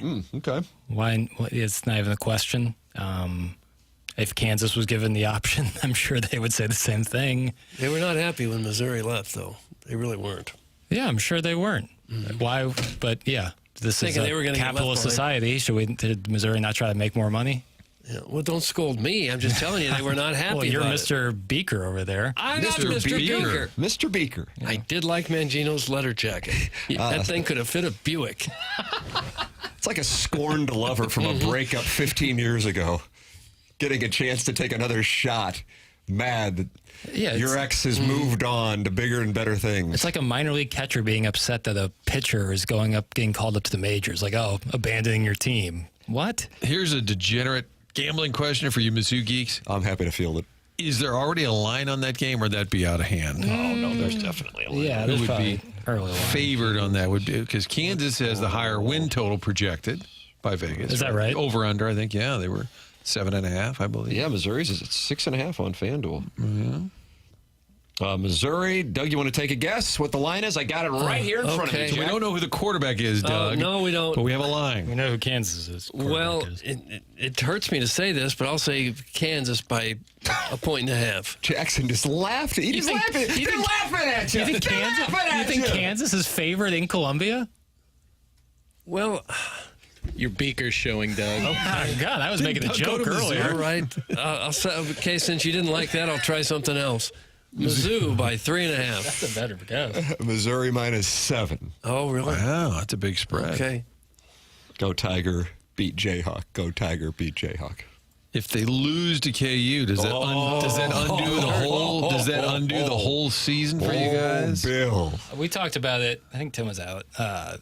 Gabe put up a poll. Would you rather go 11-1, but the one loss be to Kansas? That was the poll. Like, would you be okay if Tigers went 11-1, but the one loss was to Kansas? And only 53% said yes. Oh, come on. And Gabe was beside himself. Gabe couldn't believe his eyeballs. It was amazing. They'd rather go 8-4 or something. Right, that's but have a win over like Kansas. insanity. That's nuts. It's insane. It's like I mean, if you ask people who grew up east of Columbia that question, the number, it's a much more western side of the state thing. And I know there are plenty of you who went to Missouri who loathe Kansas with every fiber of your being, but it is certainly something that is more of a Kansas City area centric thing. And if you're from like a line of people who went to Missouri, yeah, I mean, if you tell me Missouri's going 11-1 in the regular season and they lose to Kansas, sign me up all effing day. They will be SEC in the SEC championship game.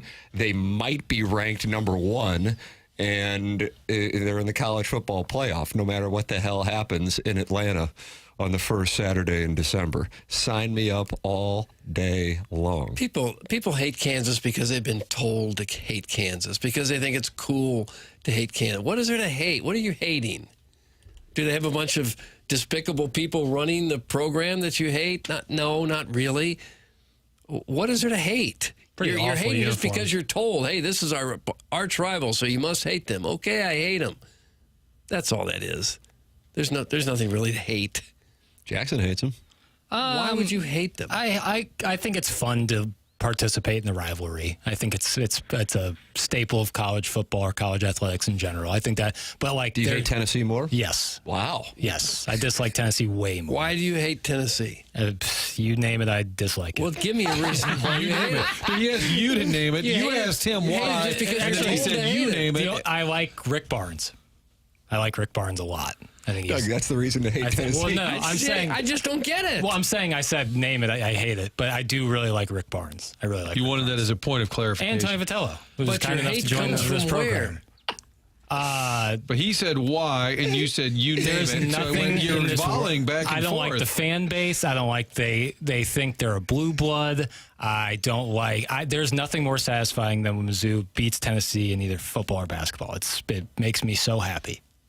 Doug, they killed Missourians in 1859. That's from the 314. Okay, Missourians killed some of them too. Bleeding Kansas, they called it. Old John Brown went over there and caused some trouble. The old news anchor at Fox 2? Different guy. This is an abolitionist. Okay. We've always been little brother in basketball, and that's the root of the hate. That's from the 314. W1 in the streak category, if you're looking on any websites. W1. Mizzou versus Kansas rivalry would say W1 Missouri in the streak. Well, I mean, do you hate Bill Self? No. That was He's actually kind of the a most frustrating likable thing guy. about Mizzou beating Kansas last year is he was so damn gregarious in the post game and like complimentary of Dennis Gates. I was like, damn it. Yeah, he seems like the nicest guy. Now, he had some problems with the ticket selling. They had a little scandal going there, but that doesn't really make you hate him. No, I don't dislike Bill Self. He got a little banty about Mizzou leaving, though. I think he called the shots, even on the football scheduling. I think it was like Bill Self says, we are not playing Mizzou. And then the football at KU said, whatever basketball says. Kwame Voyukas the fourth, who is a big Billiken fan, says they think they're a blue blood. Pot, meat, kettle, Jackson. That's Kwame Voyukas the fourth. That, I guess, would be a fair critique of what I just said, but I have never said that Missouri is a blue blood in any sport. Well, then it really wouldn't be a fair critique. But Well, if Tennessee, yeah, no, well, it wouldn't be at all. But I was trying to take a page of Bill Self and be gregarious. I don't want to be so combative, man. This program brings that. You're the one who attacked the people who were swapping wives at the lake this weekend. And the I fine didn't attack. people I of championed their Tennessee efforts. Took shrapnel. What was that? The fine people of Tennessee took shrapnel. What fine people? You say you hate Tennessee. There are no fine people? Oh. I just dislike them. It's fun to have a rivalry. Okay. If we just act like but is nothing matters Heupel- and everything, it's all okay. It's all just fun, whatever. Like, no, it's fun to get into it. You know, sometimes you got to expose yourself a little bit Now, and calm be down. out there and do something. If you just say everything, who cares? Life moves on. You'll die unhappy and it's nothing. You gotta believe in something, man. I believe in the Missouri Tigers. Okay. And sometimes that means unjustified hate of other schools. Get with it or get lost. Clip that whole thing off. Do something You got sometimes, Kurt man. Russell in Miracle. We just go about life just trying not to be embarrassed because of what other people think. No, damn it. Sometimes you have to expose your nerve. Wow. How much was the golf this weekend, Pipers? That's from Joey Vitale's Orange Scully. It cost me everything. It did. It My cost you dignity. your soul. My dignity. Your soul has been robbed. Is Josh Heupel gets under your skin? I'm thinking. Him and Mangino could have a turkey neck contest. Wow. Oh. Is it the fan base of Tennessee that plays a role in Yes. this? Definitely. He hates the Tennessee fan base. Okay. More Rocky less. Top, you hate that? You hate the song? Stupid song. Oh, Goofy. I love it, Papers. FKU and F Tennessee. That's from Little Beer Cats, the July 2025 TMA Listener of the Month. Does it make sense? No. Is it part of the fun of college sports? Yes. Gets me revved up. Gets the adrenaline rolling. Yeah. You know, we're trying to find an outlet sometimes. And if that's college athletics and disliking certain teams, I think that's a great way to do it. Now, I could see hating certain teams if they have an individual, if they have a coach, like when Bobby Knight was in his heyday. I could see people hating Indiana. Or when Saban was always a smart aleck on the sidelines, I could see people hating Alabama. But if you're just told that you're supposed to dislike this team for no real reason, that's what I'm questioning. I'm ready to run through a wall for Jackson. That's from the 636. Like I said, man, it's just, it doesn't make any sense, but it's just part of the fun. It's, it's okay to have fun and not worry about what people think about you. How would you rank the speeches, Tim? Kurt Russell, Miracle. Yeah. Gene Hackman, Hoosiers. Jackson right now with his I hemmed and hawed a lot. Those are a lot more. I don't know. Those are a lot more pretty shaved strong. down. I think it's a nice Mount Rushmore. I think it's a really nice Mount Rushmore. Dude, Rockney's got to be on there somewhere. Yeah. Win Bill one for the Pullman. Kipper. Bill Pullman's Independence Day speech. That was emotional, too. Mizzou, Kansas reminds me of MICDS Burroughs. The Bombers haven't turned out a good needle pointer since the class of 2007. It's so one-sided. That's from the self-made stay-at-home Ladue mom. Not sure what to do with that. Good needle pointer. Did you get a snort out of that? Yeah. Jackson, you just made me so friggin' revved up and randy, baby. That's from the TMA Gerbil. It's that time of year, man. Rank your rivals you hate the most. Give me your top three. Top three So if for Tennessee's college number four athletics? as a Mizzou fan. Okay. The teams, Tennessee, programs. Kansas. Arkansas, I bet. No. No, you don't have Arkansas. So this is No. I can't pick the third. That's what I'm wondering. Tennessee. What It's about all- ILL? Yeah, but they don't play them in football. Like, I want someone that they play in both. And I guess they just now recently or will be. What about South Kansas. Carolina? You thought about it. Yeah, it's closer. It's Arkansas, getting no. warmer. South Carolina, no. Florida? I like beating Florida. I really like when Mizzou beats Florida. Okay. I like when Mizzou beats Florida.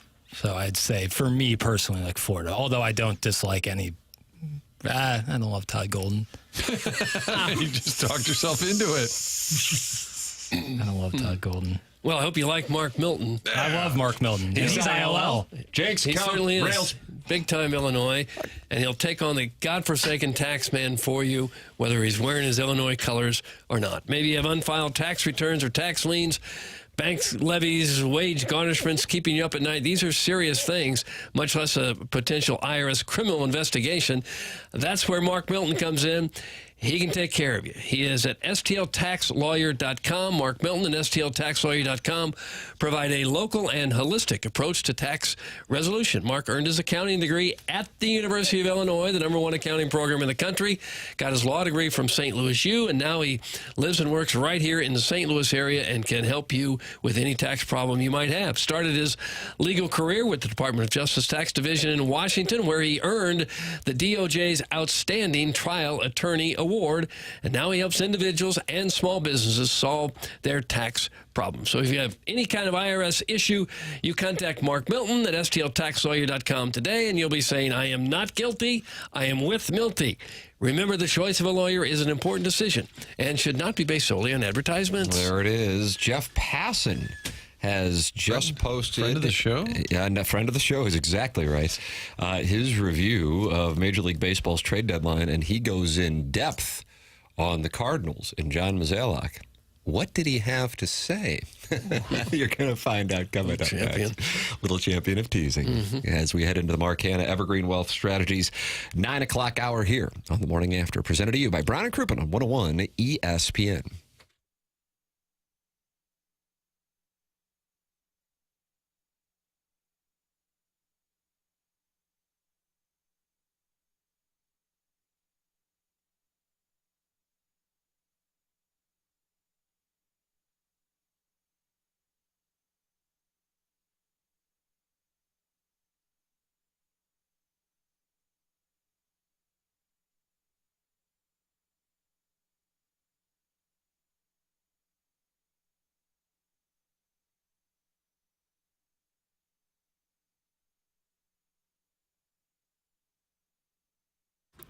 TCU wants to help you with your next mortgage, especially folks who are community contributors. They, in fact, have put together a community contributor mortgage for teachers, firefighters, healthcare and emergency medical professionals. Benefits include low down payment, lower interest rates, no private mortgage insurance requirements. Together Credit Union knows the mortgage loans get a little complicated. They're going to help guide you through the process, and all of it's handled here in St. Louis, all of it in-house. Together Credit Union's experienced team will do the underwriting, servicing, everything in between, all done locally. So when they talk about different mortgages available, keep in mind if you're a community contributor like a teacher, firefighter, healthcare, emergency medical professional, all you need to do is stop by any of the 14 branches around town or go online to togethercu.com. Whatever your mortgage needs are, they've got one that'll work for you. Fixed rate, adjustable rate, conventional and jumbo loans, they've got it all. Togethercu.org. Did I say .com? .org. TogetherCU. For full rates, terms, and details, here's to making St. Louis your home. Together Credit Union. Equal housing lender, federally insured by NCUA.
This is Jackson with the Sports Center Update. It's brought to you by Saliga Heating and Cooling. Damian Lillard, Portland Trailblazers guard, is making his return to college as the general manager of his alma mater, Weber State, where he announced when he hosted the Weber State Basketball Alumni Classic over the weekend in Ogden, Utah. That was our Sports Center Update, brought to you by Saliga Heating and Cooling, a Daikin heating and air conditioning dealer.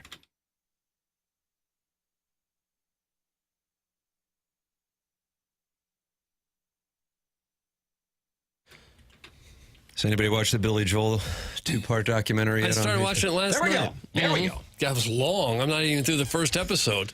It had to go more than 2 hours. I'm still watching. Yeah, I think it might be all in 5 hours. Yeah. It's recommended viewing. Yeah, it's interesting. Enjoyed it. And did they talk about this song? Play it in a little bit. Because Billy Joel covered this, but then he changed the lyrics. Yeah. Mm-hmm. This was the original here. Correct.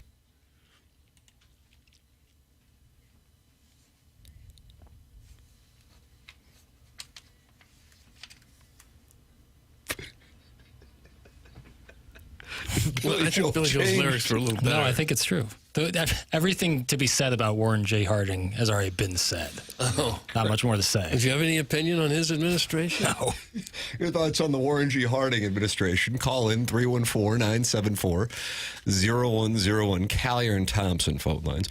Text in Air Comfort Service text inbox 314-399-9646. And you're welcome to participate in the conversation in the Michelob Ultra YouTube chat. Friend of the show, Jeff Passan, has handed out his trade deadline awards. Okay, we're getting awards, Trophies for whether they made a trade or not. That's worthy of an award. Okay, well, you're kind of dismissing it, and I don't really appreciate it. All right, sorry. Who do you think won the Juggling Octopus Award? The Twins. Yes, because they traded half their franchise. So you're on board now. I'm not. I just guessed that one. I won't have any more guess for anything else. What about the best deal is the one you don't make award? The Cardinals. No. Oh, doggone it. It's just a wild guess. It's one man's opinion. Now I got to come up with what I think his opinion was. So you got the Juggling Octopus Award, and then you're bragging about that, and then I ask you a follow-up, and now you're dismissing it. A trade not made. Gosh, I got to think of every team and who had somebody they wanted to trade but didn't. It's like when my son asked me my least favorite song of all time, and I go, well, there's been a billion songs. What's the least popular song of all time? Same answer. There's been a billion songs. Maybe that thing we just played, actually. That might be the answer. Least favorite? So somebody, so there could be a team out of the playoff picture, but that held on to a valuable piece. Okay. That they could have traded. Oh, can I have initials, please? For who? For the team that won this award. CG. CG. Stephen Kwan. Yes, Martin. Okay. See? You get these trade deadline awards. Okay, gosh, yeah. That shook the All right. whole nation. The Cardinals got an award, the Less is More Award. I feel like they've kind of been practicing that for about a decade. Really? Yeah. How did they get more out of it? That's what the Cardinals received, Doug. The Less is More Award. John Mozeliak could have gone out and floated any number of desirable players, from Brendan Donovan to Ivan Herrera to Lars Nootbaar, and found a market worth pursuing. Instead, Mozeliak kept things simple, and it was the right thing to do. He's leaving his position at the end of the season, ceding to former Red Sox chief baseball officer Chaim Bloom, and in unloading only Helsley, Maton, and Matz, all impending free agents. Mozeliak did not overstep his bounds and make deals that should be the purview of his replacement. Other executives might have let ego get in the way in trying to put one final stamp on a franchise they've run for more than a decade. Mozeliak instead recognized this is Bloom's team going forward, and figuring out how to pilot a group that's good but not good enough is no longer Mozeliak's responsibility. There is urgency for change with the Cardinals. It's just not the sort of urgency that needed to be met by an outgoing executive. For all the disappointment the Cardinals have provided the last 3 seasons, and attendance is down in that time from more than 40,000 a game to less than 29,000. They've got plenty of room to expand their payroll, a future star on the cusp of the big leagues in J.J. Weatherholt, and a wide suite of options going into this winter. In a division as competitive as the NL Central will be over the next half decade, they're going to need everything they can get. Doug, there it is. Jeff Passan. Well, yeah, it's hard to disagree with much of what he said there. But overall, I feel pretty good about where the club is. Okay. In reality, nobody knows if the moves they made sense, are going to work out, are brilliant, or stupid. You don't know until a couple years down the road. And I agree with that point. I suppose the part that I guess I would say I'm confused by, because I don't know if I would necessarily disagree with, is it goes back to how moves were made this past week. In other words, Bloom isn't out of the building right now. He's involved. And so I don't think Mozeliak is like in a dictatorial position where he would have just said, I'm doing this, and then it would have been okayed by the organization. I just don't think that that's the way that it was. Martin, do you think that that's the way that it was? That it was all him, you mean, Mo? I would think Bloom was heavily involved in the conversation. So the representation that Mozeliak did the right thing by Bloom strikes me as odd, because I'm You're saying it was more in collaboration, right, as opposed to... That's what I think. Now, maybe I'm wrong. Well, I think ultimate say still this year went to Mozeliak, but I guarantee, yes, it would be... You'd have to... I don't care what you think of John Mozeliak, in that position, even though you're in charge, you'd have to ask the guy there, hey, here's the offer we got for Donovan. Here's the offer we got on Burleson. I don't think it's enough. What do you think? Like, it's not like it's a president leaving the Oval Office, but the other guy or lady isn't waiting in the wings without control until inauguration day. Bloom's involved, you know? At least I think, but again, maybe I'm off. Well, they better be. Otherwise, why are they paying all these other people? I would think everybody in the entire front office, the analytic people, the scouts, the assistants, I would think they would all have a seat at the table, at least discuss it. Otherwise, there's no reason to have them. Now, it's interesting because we thought being more bold, the players they traded all made sense. They were rather obvious moves to make. Being more bold would have kind of given you a new direction, or at least some clarity with this roster. So he's getting saluted. What locally we critiqued, I think largely on this show, I think a lot of people said they didn't do enough, and Passan saying it was perfect that way. But he's saying it's perfect for a different reason, because Mozeliak would have been out of line, and that strikes me as odd, because I believe Bloom was right there with him. Right, and if Bloom had no say, then what Passan is pointing out makes sense. If Bloom had some say, I would still wonder why they didn't do more. Now, he mentioned Herrera. He's about close to untradeable to me. I know he doesn't really have a position. The guy does nothing but hit. I would put him on my list of players I'd want to keep around. But maybe Heim will provide some clarity in that. I told you last week, I asked Ollie, who's in the middle of all this, can you give us a little window? What is it like between Heim and Mo, and kind of walking that tightrope or coordinating? And the answer was no. No window. Okay. Can you give us a little insight? No. Okay. It is kind of bizarre. It is. I don't recall this kind of situation ever before in Cardinal history. It is bizarre for most any sports team to have it. Now, you've got Alexander Steen, but he is clearly working, training, learning in conjunction with Doug Armstrong. Armstrong came in and Larry Plow was still the GM, and Armstrong was named the GM in waiting. There may be a little bit of a comp there in terms of it was Larry's team. Doug had done it at a high level in Dallas, but they were still going to transition to the other guy. This is, it's got to be a little bizarre even for them. I mean, if Chaim Bloom's sitting at home, is like, wow, I would love to move this guy, this guy, this guy. And Mo says, nah, I don't think we should. Don't know how that played out, but I still think they should have done more. You still have largely the same group of players. And it's not clear who should be. You got Gorman, you got Walker, you got Burleson, you got Newt. You got a lot of guys for, so many positions. Arenado being on the IL does at least open up third base for a little while. By the way, Tim, what was our wager? It was 0.5 at bats, right? You said he'll be under. Yes. Well, no, I didn't say it. I just provided that as the over-under. Oh, okay. I provided it as the over-under. In other words, do you think you're going to see him again this year? And Doug and I said yes. Jackson also said over. And you said under? Boy, if I got to put money on it, and I'm really caught up in these legal costs with this Jackson bet over the Eric Fetty thing. Is that still in talks? We're entrenched in litigation. Ensconced? I have never heard of your team.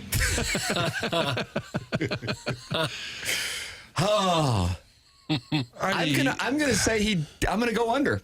I'm going under. This isn't passionate. Right. I'll give you some college football plays that you won't believe this year. You won't believe. But you're the basically kind of saying ROI Arenado won't be seen this year. So wouldn't that have to be surgery if he doesn't come back the rest of the year? Or they could say we're going to rest that shoulder and see if that makes him better next year. Here's what I think happened. Here's what I think happened in the last week. I think he was like, I'm good to go anywhere, and guess what happened? There wasn't a soul who wanted him. And I think he's like, I'm not interested. This is just we'll just go on the IL for a little bit. That's what I think. And I am wrong, by the way. But the timing is suspect. The day after the deadline where he could have potentially been moved, it doesn't happen. He's clearly wanting to go somewhere to win. He's not producing, which makes it harder to move him. That next day he's on the injured list seems a bit odd. And also, think about it. I mean, we've all made decisions that we regret. I have, maybe 40, 50. Propecia, stopping the use of Propecia in February 2006, Doug, is that's your biggest regret? Is certainly one that comes to mind. Almost all of mine are AM radio related. But I would imagine he is kicking himself over the Astros thing. I mean, that is a team that could very well win the World Series. I don't know what's going to wind up happening with these guys who are on the IL. Nobody has more. You talk about the Twins and how many people they traded away. The Astros, and I think it's gotten up to 17 players on the IL who could be coming back. And, the ring that he wants, he passed on it. I would imagine that probably really is something that tortures him. And now he's stuck on this, and he's stuck. And I mean, God, from the other side, the Cardinals, you're sitting there going, holy crap, we are on the hook for tens of millions of dollars with an immovable commodity. What are we going to do? We got Sonny Gray for $35 million next year. We've got a guy who was a catcher, then a left fielder, then a DH, now a first baseman. He's going to be 35 here in, a year and a half. So he's under contract for another 2 years.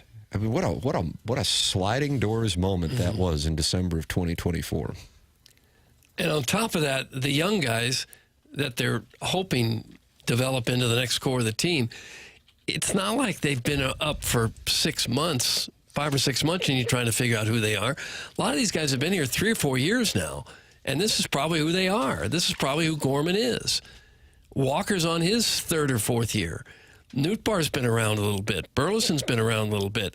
I don't know that you can expect any of these guys to take a monumental leap forward and suddenly be something that they're not right now. Maybe it'll happen to somebody. I think if it happens to anybody, Walker probably the most likely candidate. But I think there's a good chance that what you see now is what you're going to get through these guys' careers. I think Bloom's going to have to do some trading in the offseason, and you might have to sell low on some of these players. I don't know which ones of the ones you mentioned, but I think to get this roster cleared up a little bit, they're probably going to have to make some trades in the offseason. And a lot of that, I think, would just be unloading. Sharon in Clayton says, I completely agree, Tim. I'd put money on that Arenado take. She's putting 100 on it. So if anybody wants to wager with Sharon in Clayton, she is on the under of 0.5 at bats for Nolan Arenado in the remainder of the 2025 season with the St. Louis baseball Cardinals. Well, it seems to me that if he's not hurt and he just left or doesn't want to play, that's a big problem. I mean, that's a breach of contract. To be fair, we're not saying that's what happened, but we're wondering what's going on here. I think, right? Isn't that fair to wonder? What I am saying is I believe, based on his interview with John Denton last week, the night Helsley was traded, he was ready to go. And I am very confident that the Cardinals, who they acknowledged they had a conversation with him, were more than happy to grant his wish. And my theory is that there was not a taker. That's what I think. And I think that's very likely scenario. So now, if he's on the IL, at some point he either comes back or they have to say he's having surgery or he's got a lingering issue. We're going to leave him there a little bit longer. They're going to have to explain it at some point. It can't just be, Well, he's unhappy. It can't just be he's struggling. They're going to have to. You can't just sit on the aisle without some kind of clarity from the team. It's a mess. And Molina went on vacation for a while one year, didn't he? Yeah, so there is precedent. Yeah.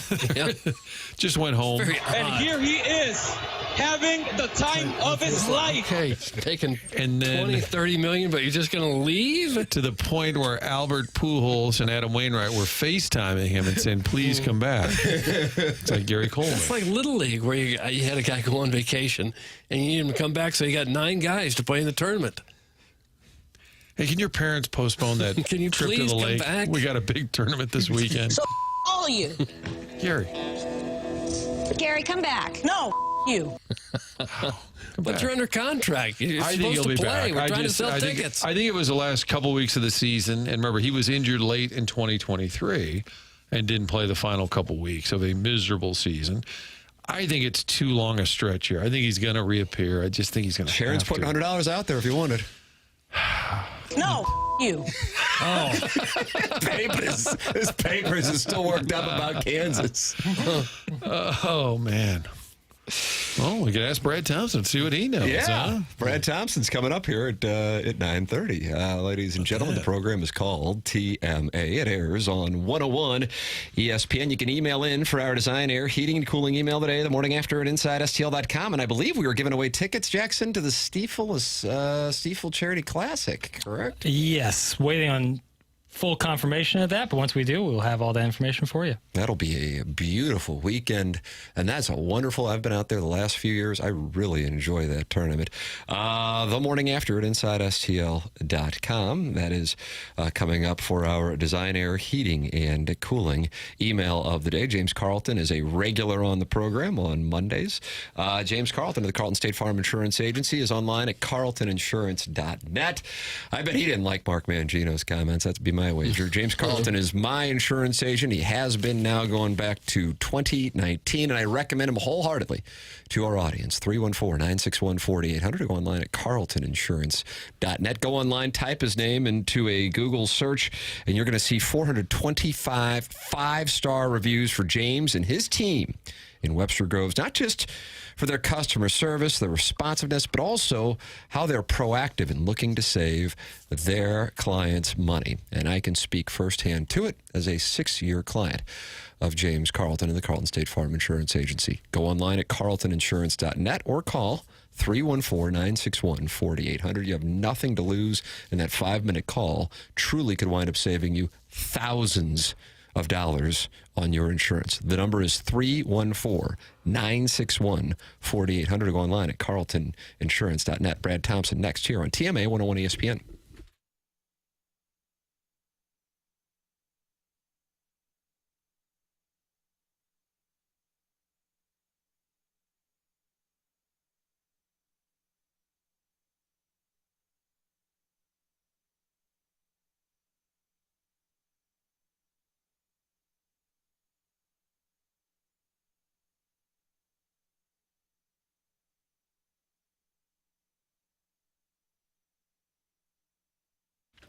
You have heard the name Stiefel. They are all over town. They sponsor everything, including this award-winning broadcast dossier. But did you know they're also throwing one of the biggest parties St. Louis has seen since the Parade Down Market in 2019? It's the Stiefel Charity Classic. New title, new energy. It's all going down September 4th through the 7th at Norwood Hills Country Club, where golf legends from the PGA Tour champions show off their beautiful golf swings, and St. Louis shows up to support well-deserved charities. Did we mention there's a concert? OAR is performing live at the Friday night community concert presented by Car Shield. That's right. Of a Revolution is bringing the good vibes, the sing-alongs, and probably a few thousand people who still know every word to Shattered. Friday tickets cost $50. Golf and OAR are included. These bad boys are selling faster than a Friday foursome at the Dotem. And kids 16 and under, active military, veterans, and first responders, you are in for free because you are awesome. So grab the sunscreen and your lawn chair and some knickers. Well, you don't have to wear knickers, but wear something golf-related, maybe. That's Stiefel again, StiefelCharityClassic.com. We will see you there.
It's TMA 101 ESPN.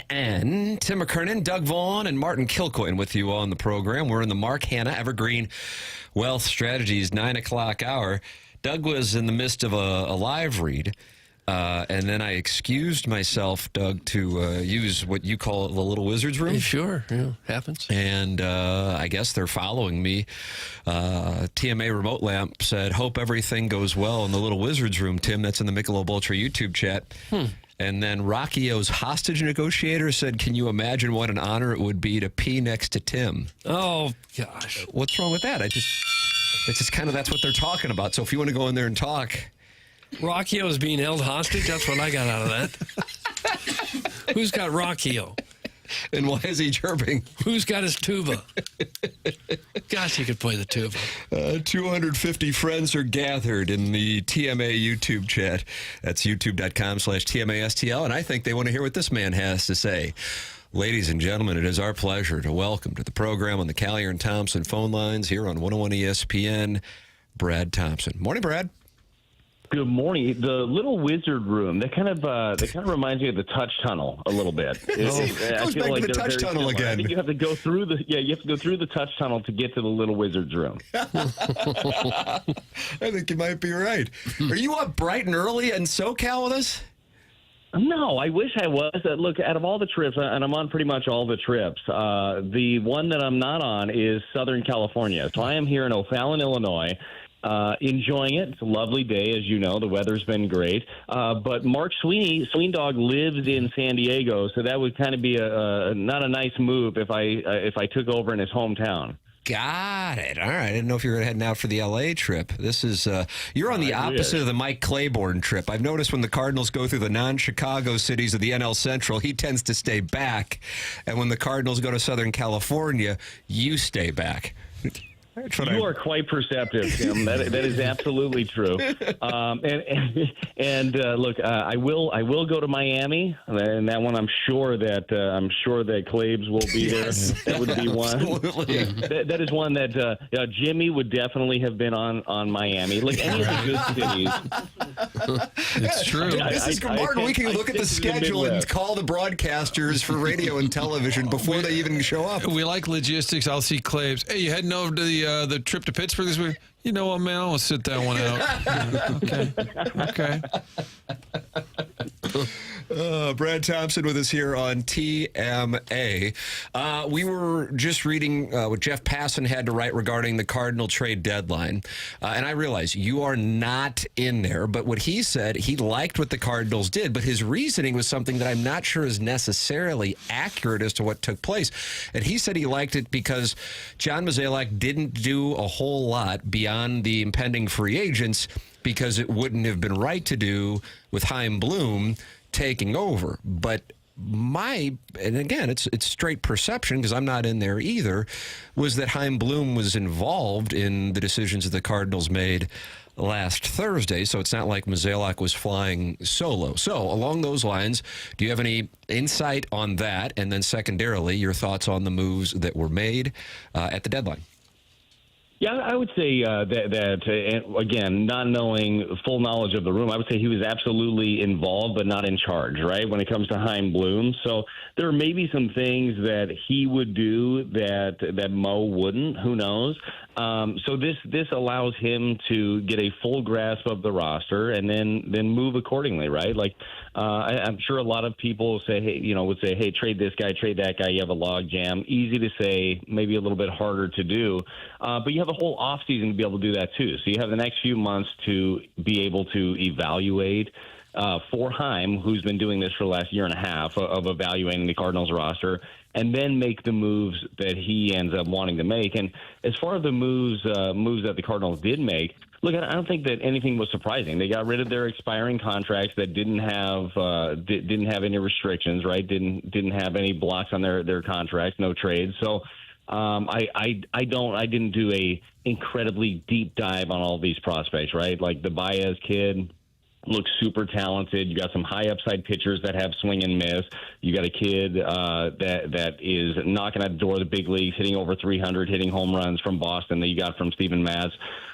So you got pieces back for pieces that were going to be walking out the door. I think that this was a smart move. Had you held on to those pieces, the worst thing I think the Cardinals could have done, guys, is hang on to pieces. Be like, all right, well, we're knocking on the door. We're close to a wild card. We've got a chance. You can't do that. You have to still think about the future. You still have a chance. You have young guys that are hungry and guys that will step into roles that you traded away. But I like the moves that they made. If I were in charge, would I have been more aggressive? I don't know. Like maybe I would have tried to get rid is the wrong word, but stop a log jam in some position players. But they have an opportunity now to figure out what they have. I liked it. And in terms of the offseason, with Heimblum in charge, wouldn't you guess that some of that roster congestion would be addressed by him, that he's had a chance to evaluate, and whatever that player is, A or B, time to move on, let's get something for him? Don't you think between now and next season you have to clear up some spots? Because who plays second affects who plays left, which means who's over and right, which means who's the DH. It still is rather congested. Yeah, I do. I absolutely do. I think this is one you can't go into next season just like this season. You're still going to have some questions because all these questions about different guys on the roster have not been answered. But you have to be able to open up spots for other guys. You can't just keep J.J. Weatherholt, who was just drafted last year, sitting in the minor leagues because you're still wondering about Gorman or wondering about whoever, right? You have to be able to open up some spots for some of these guys. So I think this will be a very interesting offseason. And who, like, we're going to get a chance to see through the moves, like the personality of this new regime, like what exactly Chaim Bloom likes to do, how he likes to do it, how aggressive that he will be. I think we'll get an opportunity to see some of that. He might very well stand pat, too. Like him and Mo might be in lockstep with the way that they look at this team. I guess time will tell at this point. But I agree that you kind of need to figure out what you have with this roster. You need to be able to open up some spots. Do you think they could just make a move or two and be competitive again, or is it going to take pretty much a total rebuild at this point? Look, I'd say they're competitive now, right? So the question is how close are you to winning a championship, right? A championship roster. And to me, it all starts with the pitching staff. And right now, with all due respect to the group that they have, I don't think that they're that close, right?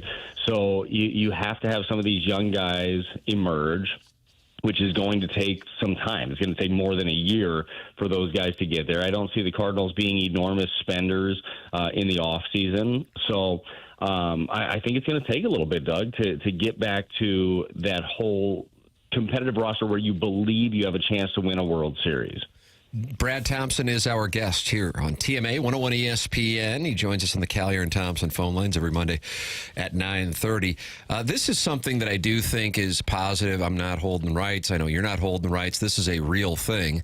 What's going on with J.J. Weatherholt is a reason for enthusiasm. And I realize we haven't seen him in St. Louis yet. I would imagine there are some Cardinal fans who barely know of him or may not know of him. But he was promoted to Memphis a few weeks ago, and I feel like every time I look at the Memphis box score or I look at highlights, he hits a home run. And then, interestingly enough, they put him over at third base last night. You're around the club on a regular basis, of course, Brad. What are you hearing about J.J. Weatherholt? Yeah, nothing but great things. I mean, this kid is only 22 years old, again, just drafted last year, and he is lighting the world on fire. And when you're watching these highlights, right, when you're seeing him hit home runs, the thing that stands out to me is that a lot of them are the other way. And we saw him in spring training hit an opposite field home run. This kid has got big-time power. He's got patience, and he's got it all. Look, he's playing shortstop. He could play third for you. He could play second. But he's hitting over 300 on the year. He's got 13 home runs. I mean, he's doing everything that you would want him to do. So at some point, you would love to be able to open the door for J.J. Weatherholt. Now, we'll see how they look at it, right? Do they do what they did with Mason Wynn a couple of years ago? Do they open the door in September and say, hey, we're going to call this kid up. He's going to be a part of our future. Do they wait till next year? But there's nothing more that he can do than what he's doing right now. I mean, first-round pick out of West Virginia. I know that they say it every year with the draft, right? Like, I can't believe he was there. From talking to other teams and talking to different scouts, like, they were this was a kid that could have gone 1-1 had he not had some lower body injuries the year before. I believe he had a hamstring issue.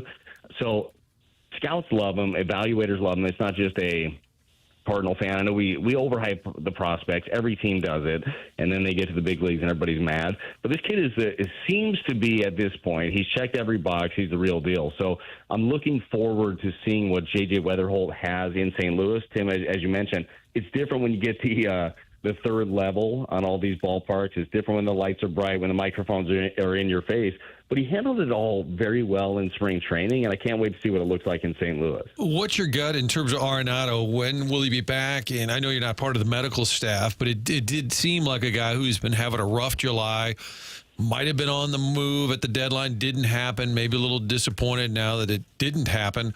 Do you think, I mean, we don't know the medical status of this, but would you expect him back at some point here? Well, yeah, I'm definitely expecting back at some point, but yeah, Martin, I can't speak to when. With him, I don't know exactly what he's dealing with physically. I don't know how long that's going to take. But in the meantime, what it's going to do, and it stinks for a player that is heading to Cooperstown, what it does is open up some opportunities. You're going to get a chance to answer some of those questions here, whether it's for another week, 2 weeks, a month. I don't know. Again, with Arenado, but questions that need to be answered going into 2026. So. You'd love to have him back. You certainly love having his presence there. It's disappointing, but yeah, I'm not sure what it's going to take for him. I do know this, like your best lineup, even though with the numbers that he has this year, I know offensively it's a down year across the board. Your best lineup still has him in it. So hopefully he ends up getting better sooner rather than later. How hard is it for those veteran players to keep plugging along right about now when it's pretty clear your team's not going anywhere and you're still staring at 2 more months of season to play? Is that a difficult thing to get up every night?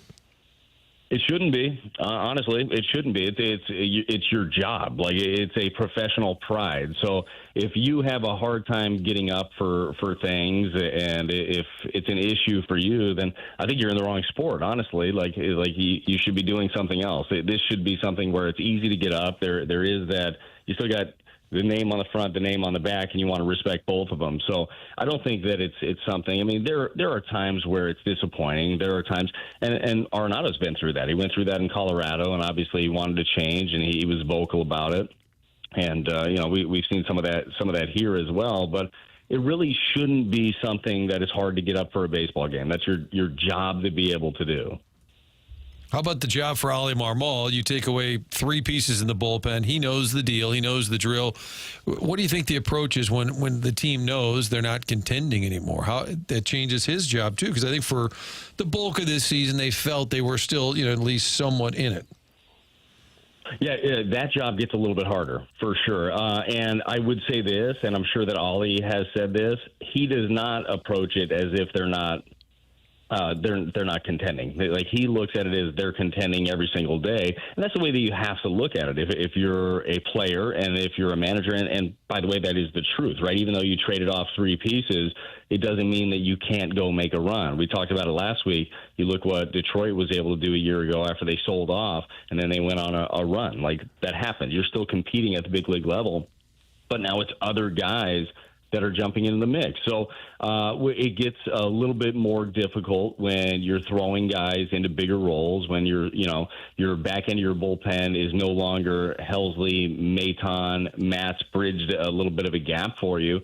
But that job gets tougher, and you're going to find out how guys respond. We've seen guys in the past, 8th inning, they look awesome. 9th inning, they're terrified. Like, that's a thing. That's a real thing. So we'll see exactly who emerges, but I guarantee you that Ollie, this staff, is not looking at this as, all right, well, we're not competing, let's just throw some stuff out there. They're looking at it as, okay, these are the pieces that we have. And as we know, the front office is making the roster, right? It's not the coaching staff. So these are the pieces that we have to play with. How do we make these pieces better? And that is going to be a big key, whether it's position players or pitchers. And then how do we win with this group? I guess one of those key pieces is Herrera. They got to keep that bat in the lineup. You think he can make it as a left fielder? Does he look all right out there to you? Yeah, I think so. I mean, Dougie derailed him. The Herrera question was more than he could take. Okay. Papers, is he gone? One moment. Okay. Tim, Someone one moment. tripped over a core. Ben Boyd may have cut it with 10 snips. Wow. Is he still out to get us? Yeah, I he could see did that it for being the years. case. Boy, the Herrera. Brad I think Thompson it is specifically back. said in the dossier, no questions about Herrera, Doug. Okay, sorry. You did it anyway. Hello, Brad. Are you guys there? Now Yeah. we hear you. Jackson Yeah. disconnected you. Oh, He good. didn't like that take.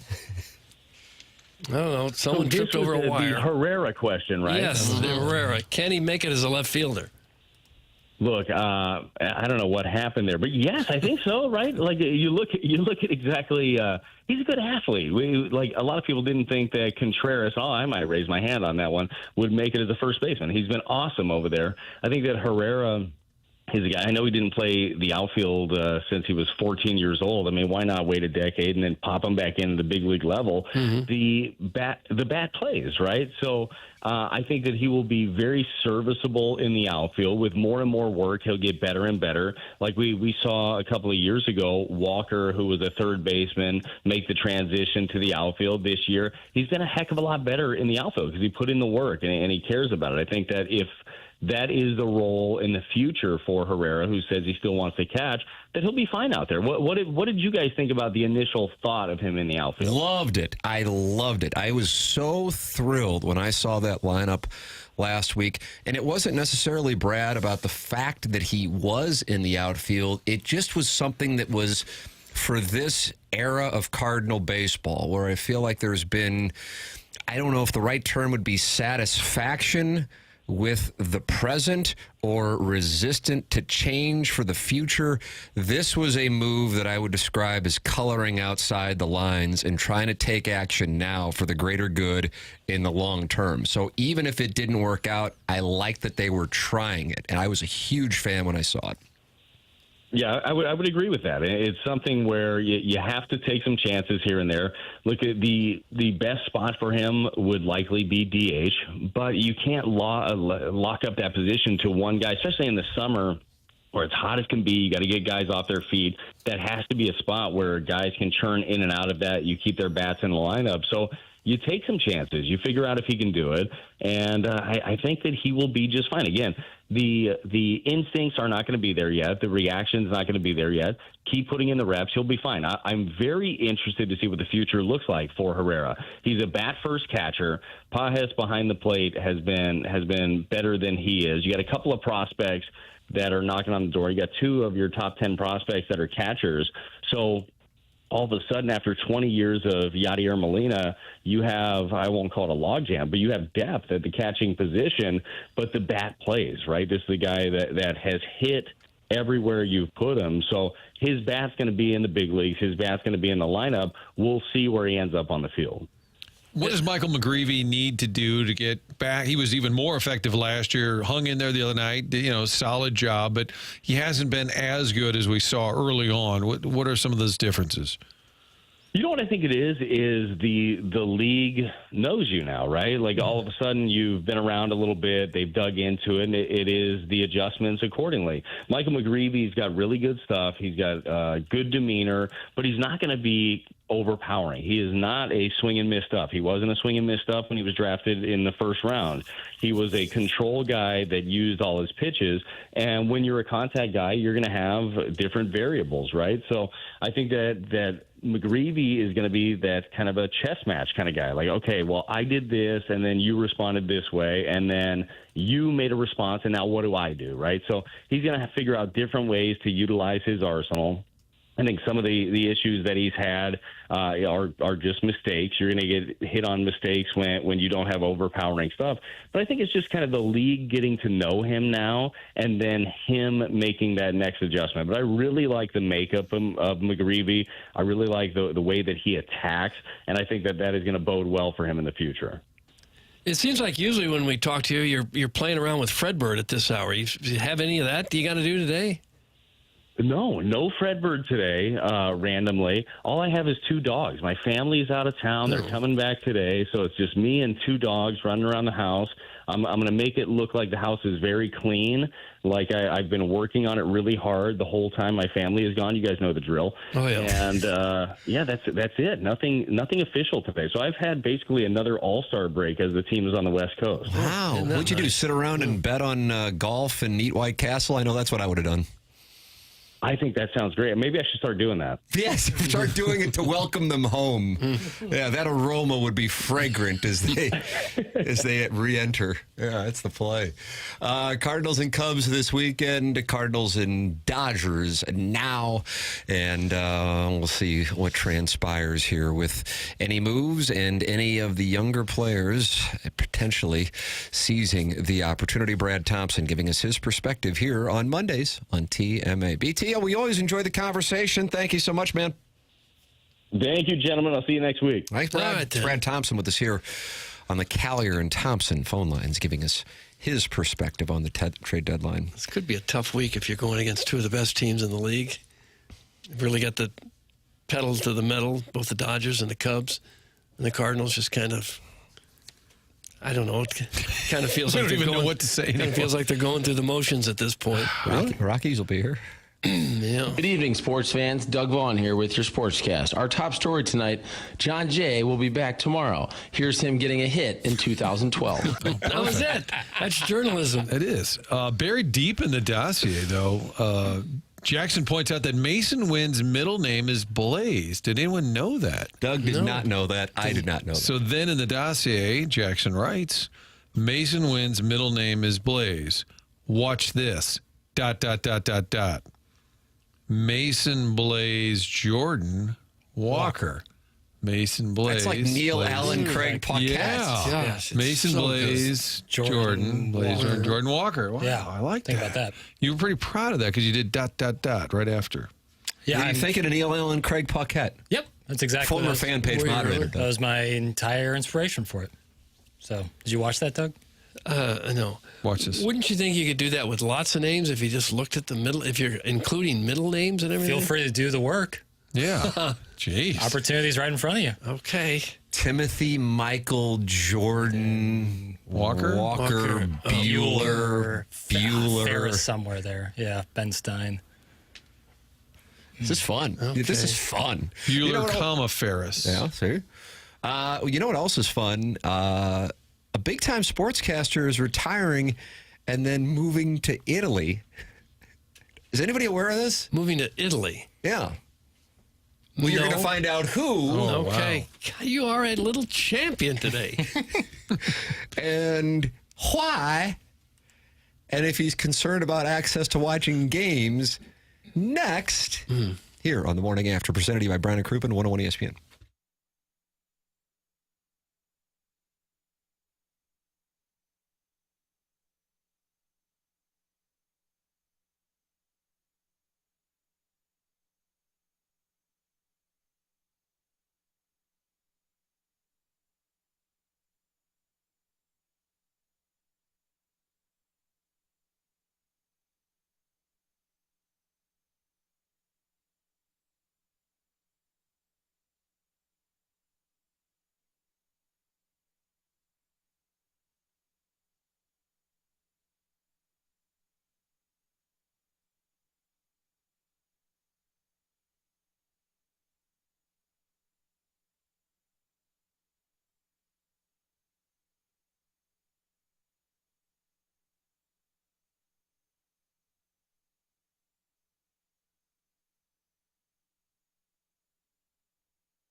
Oh, dog.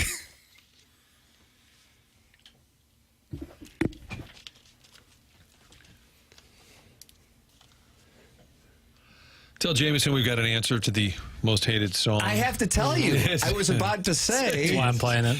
This was voted worst song of the 20th century, if I'm not mistaken. Yeah, I saw that too. Yeah, people really dislike this song. What's the reason for it? And I know I'm asking you as if you know because it predates your birth by 11 years. It does. I think it's a DJ talking in the background at one point, right? Kind of hackneyed. Also, I mean, Jefferson Airplane predates me, but Jefferson Airplane was like part of the, hippie movement, Haight Ashbury. And then all of a sudden in the 1980s, they're doing this. Probably like a sellout thing, kind of. Yeah, I think. Yeah.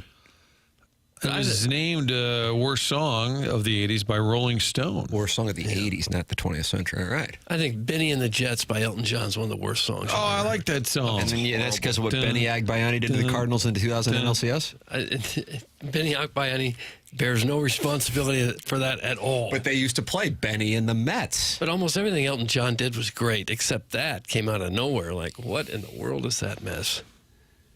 We built this city's lyrics are mostly incomprehensible gibberish. The singing barely from Harrison's brother Master. I believe it's somebody who did a Reddit on the Rolling Stone review. It's also what, as Joe Buck pointed out, when the Skippers event, Night of Champions, as soon as it ended, that song just started blaring in the background. We built this. And we're like, oh, God. Yeah, Grace looks real dynamic. Great lady. She was going to be here. They went through a lot of variations with Starship, Airplane, and then different type of hits. But that was just, I don't know why. It's a little painful on the eardrum. Doug, how about this? An endorsement for Jackson, who Chairman Curry just posted on Instagram, I guess, of Jackson and compared it to Herb Brooks. Yeah, kind of. TMA STL Instagram. I guess I collaborated, so it's on the Timothy Michael McKernan Instagram, which is essentially also a gift depot. Just a little mashup if you need a little energy this morning. Okay. There's a little cut up of Coach Herb Brooks and Coach Jackson Burkett just getting you revved up. Man, I like that. That'd be nice. I'd love to hear that. Is that available to be played, Papers, or is that putting you on the spot to play your Instagram or Chairman Kurt's Instagram reel? Let me see what I can do. I'd like to hear the mashup. Because it says movie boy equals good, and that comes from the prostate spokesperson. This prostate has a spokesperson. That's nice. Thank you. Well, Appreciate the endorsement. It was a great little mini impromptu rant. Yeah. Are you playing? Is that what you're going to right now? It was inspiring. Guys, Blinded by the Light is my least favorite song. I can't stand it. That's from Joe in St. Louis. Well, see, this question that my son asks me, I guess is a good question. I apologize to my son. But some people like things and some people don't like other things. Just like, what's your least favorite song of all time? I'm like, there's a billion songs. I always say. But this has clearly engaged the audience. Oh, they could do 4 hours on this. That Bang a Gong, I've always hated that. I don't like that either. I don't know why I hate it, but I... Oh, that's why. Right. That's the reason why. Mm-hmm. I just like the song The Middle. Why don't you just meet me in the middle? Maren Morris? Is that Maren Morris, Doug? Maren Morris? I don't know who it is. Yeah, Maren Morris, Zed, and Gray. I really dislike that song. Yeah. I find it, it really gets my blood boiling. And they play it all the time in college. I really don't like, as far as an artist who's super popular. Yeah, that's kind of where I'm at. Taylor Swift stuff, I've never... Nothing on her. But Doug, that is the classic. Some people like some things, some people don't like other things. Right. Yeah. It doesn't bother me per se. I just don't get it. But I realize she's become like the face and voice for generations. So hey, God bless America. Doesn't impact me in any way, but I just don't. To me, it seems like she should just be another star. I can see why she would have an audience, but I don't understand why she's like the biggest thing since Elvis or the Beatles or one of those people. Jackson, are you a fan of Taylor Swift? Hi. I'd say on some tracks, but I'm not I wouldn't say I'm a Taylor Swift fan. Okay. But I don't dislike any of her stuff. I don't know. It's not usually the type of music I listen to. Radio Gaga from Queen getting some votes. Runaway Train by Soul Asylum.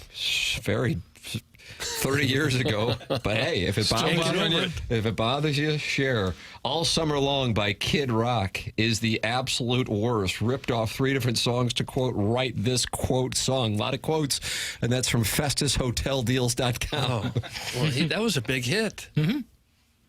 It was catchy, I got to say. It was catchy. Werewolves of London. I like that song. Well, that's what's sampled in there. Oh, okay, gotcha. And then also Sweet Home Alabama. I'm trying to think of what the third one is. Somebody will crowdsource me.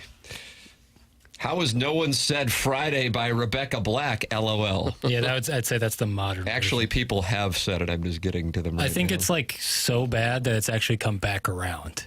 That people are like ironically loving it. So we're in stages with that tune. That one's pretty bad though. Okay. Singing voice is pretty rough. I have the audio of Chairman's mashup. Okay, here. take a listen. I'd love to hear a mashup. Great moments are born from great opportunity. I don't like the fan base. I don't like they think they're a blue blood. I don't like. There's nothing more satisfying than when Mizzou beats Tennessee in either football or basketball. That's what you have here tonight, boys. That's what you've earned here tonight. It's like them. It's fun to have a rivalry. Okay. If we just act like nothing matters and everything, oh, it's all okay. It's all just fun, whatever. Like, no, it's fun to get into it, you know? One game. If we played them 10 times, they might win 9. Sometimes you got to expose yourself a little bit and be out there and do something. If you just say everything, who cares? Life moves on. You'll die unhappy and it's nothing. You gotta believe in something, man. Not this game. Not tonight. I believe in the Missouri Tigers. Okay. And sometimes that means unjustified hate of other schools. Tonight, we skate with them. Tonight, we stay with them. And we shut them down because we can. Get with it or get lost. Right? We. Wow. I think Jackson's is more inspiring. I'm sorry. Apologies to Herb Brooks / Kurt Russell. I think Jackson's will make you run through that wall. More energy. Yeah. Definitely more energy. Mm-hmm. I deep teased this, Martin. I know you have onboarding, but I gotta make sure we get to it. Do you know the sportscaster who is retired? National sportscaster, been in the industry for decades. He is retiring in 2 years and relocating to Italy. This is an American gentleman who I do not believe has any Italian ties, by the way. Initials. DP. Dexter Pennington. He's leaving for Italy? I love the name. Never thought he would We go. got to bring the name Dexter back. Dan Patrick. Yes! Okay. He was on Pardon My Take. Martin, did you know about that? I did not. I'm surprised a 2-year announcement is necessary. Now, that's kind of a long farewell. He's pushing 70, I would think. Mm-hmm. I'm going to put him at 68. What do you think, Doug? I'll say he's about 60. I'll say 69. I'll say 65. You're right, 69. Oh, is he really? Okay. Here he is with Big Cat of Pardon My Take on his decision and then whether or not he's going to be able to watch games and his level of interest anyway. Are you worried about... Well, that was short. I thought we'd get a longer cut than that. All right, hold on. All right. Start fresh. Talk over it the whole time. Are you worried about getting all the games, being able to watch the games, and 2, are you worried about all the perverts? A lot of perverts in Italy. There's perverts all over. Yeah, Italy's got a lot. They elect them president. Listen, my kids are a quarter Italian. I can say this. There's perverts in Italy. I don't know if being quarter you can't. Like, Yeah, no, they're no, quarter. it's like size 12. I think you got to be at least half. Okay. Well, I'm a father. I'm an Italian father. I have children that are Italian, so I'm an Italian Okay, father. all right, all right. I guess a loophole. So are you worried about that? No, I'm not. And I'm not worried about the games either. Okay. Are you really? Are you going to watch the games? I don't know. That's crazy to me because you gotta escape it occasionally. Yeah. Because if I'm at home and my wife would say, "Are you going to watch blah blah?" and I'll go, "I'm watching Diners, Drive-ins, and Dives right now." Like I'll get to it because if not, you never get away from it. Ciao tutti. What was that at the end? What was that? Oh, it's an Italian salute? Full transparency, Chairman, because we cut it during the show, so Chairman cut that audio so he can speak more to that. What did the gentleman say? I don't speak Italian, but I just want a little sounder on the end so you knew it was over. Okay. And what did he say there? Ciao tutti. Oh.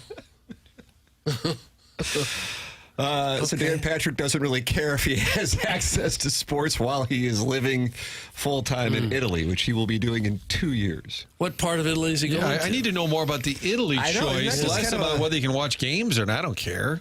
Why Italy and where? I'd like to live on Lake Como.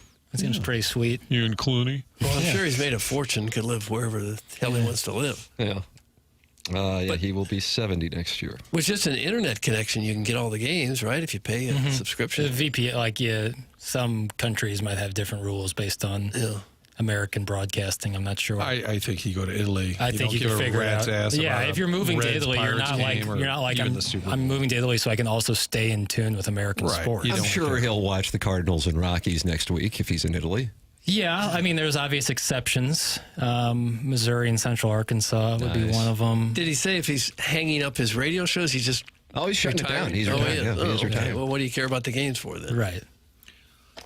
Now, I wonder, 2 years from now, I think he left in 07, so maybe he's trying to do a 20-year run of his own show. That's the only thing I can think. He's only been doing it since 07? I thought it went back longer than that. I think that's when he bolted ESPN, because we had Remember that was considered like a really, you're right, Martin, it was 2007. So 2 years from now, it'd be 20 years. I wonder if that's what he was going for. But that was bold. Left ESPN. Remember he got into a pissing match with Cowherd, who called him sort of lazy as a host or something. And Really? Dan Patrick, who rarely gets really ticked off, was like, listen, you go out on your own. You quit and start your own thing. That takes guts. They had a whole feud because Cowherd was bragging how he was better prepared than Dan Patrick. I'm like, well, it doesn't mean the show's better. Yeah, exactly right.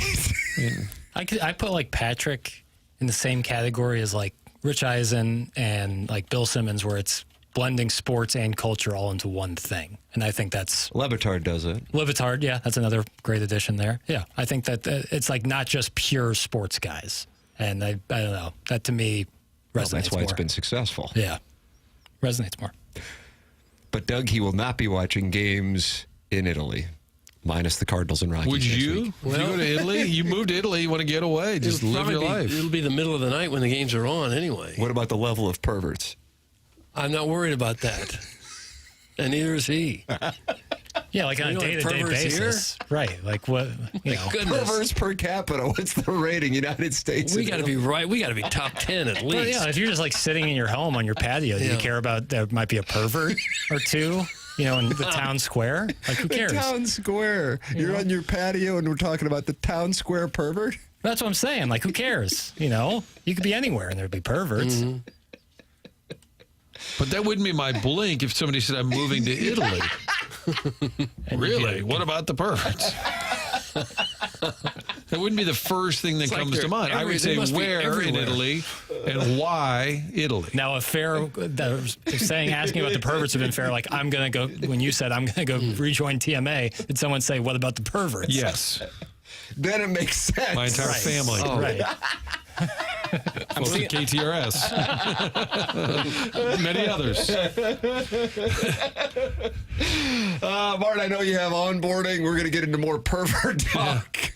I'll have the Design Air Heating and Cooling email today, the morning after at InsideSTL.com. This is TMA, presented by Brown and Krupp on 101 ESPN.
This is Jackson with the Sports Center update, driven by Johnny Londoff Chevrolet and Johnny Londoff Autoplex. Cardinals in L.A. this evening, 9:10 p.m. first pitch. Sonny Gray on the mound for the Redbirds. That was their Sports Center update, driven by Johnny Londoff Chevrolet and Johnny Londoff Autoplex. See them at Londoff.com. Chevy, together we drive. Are you kidding me?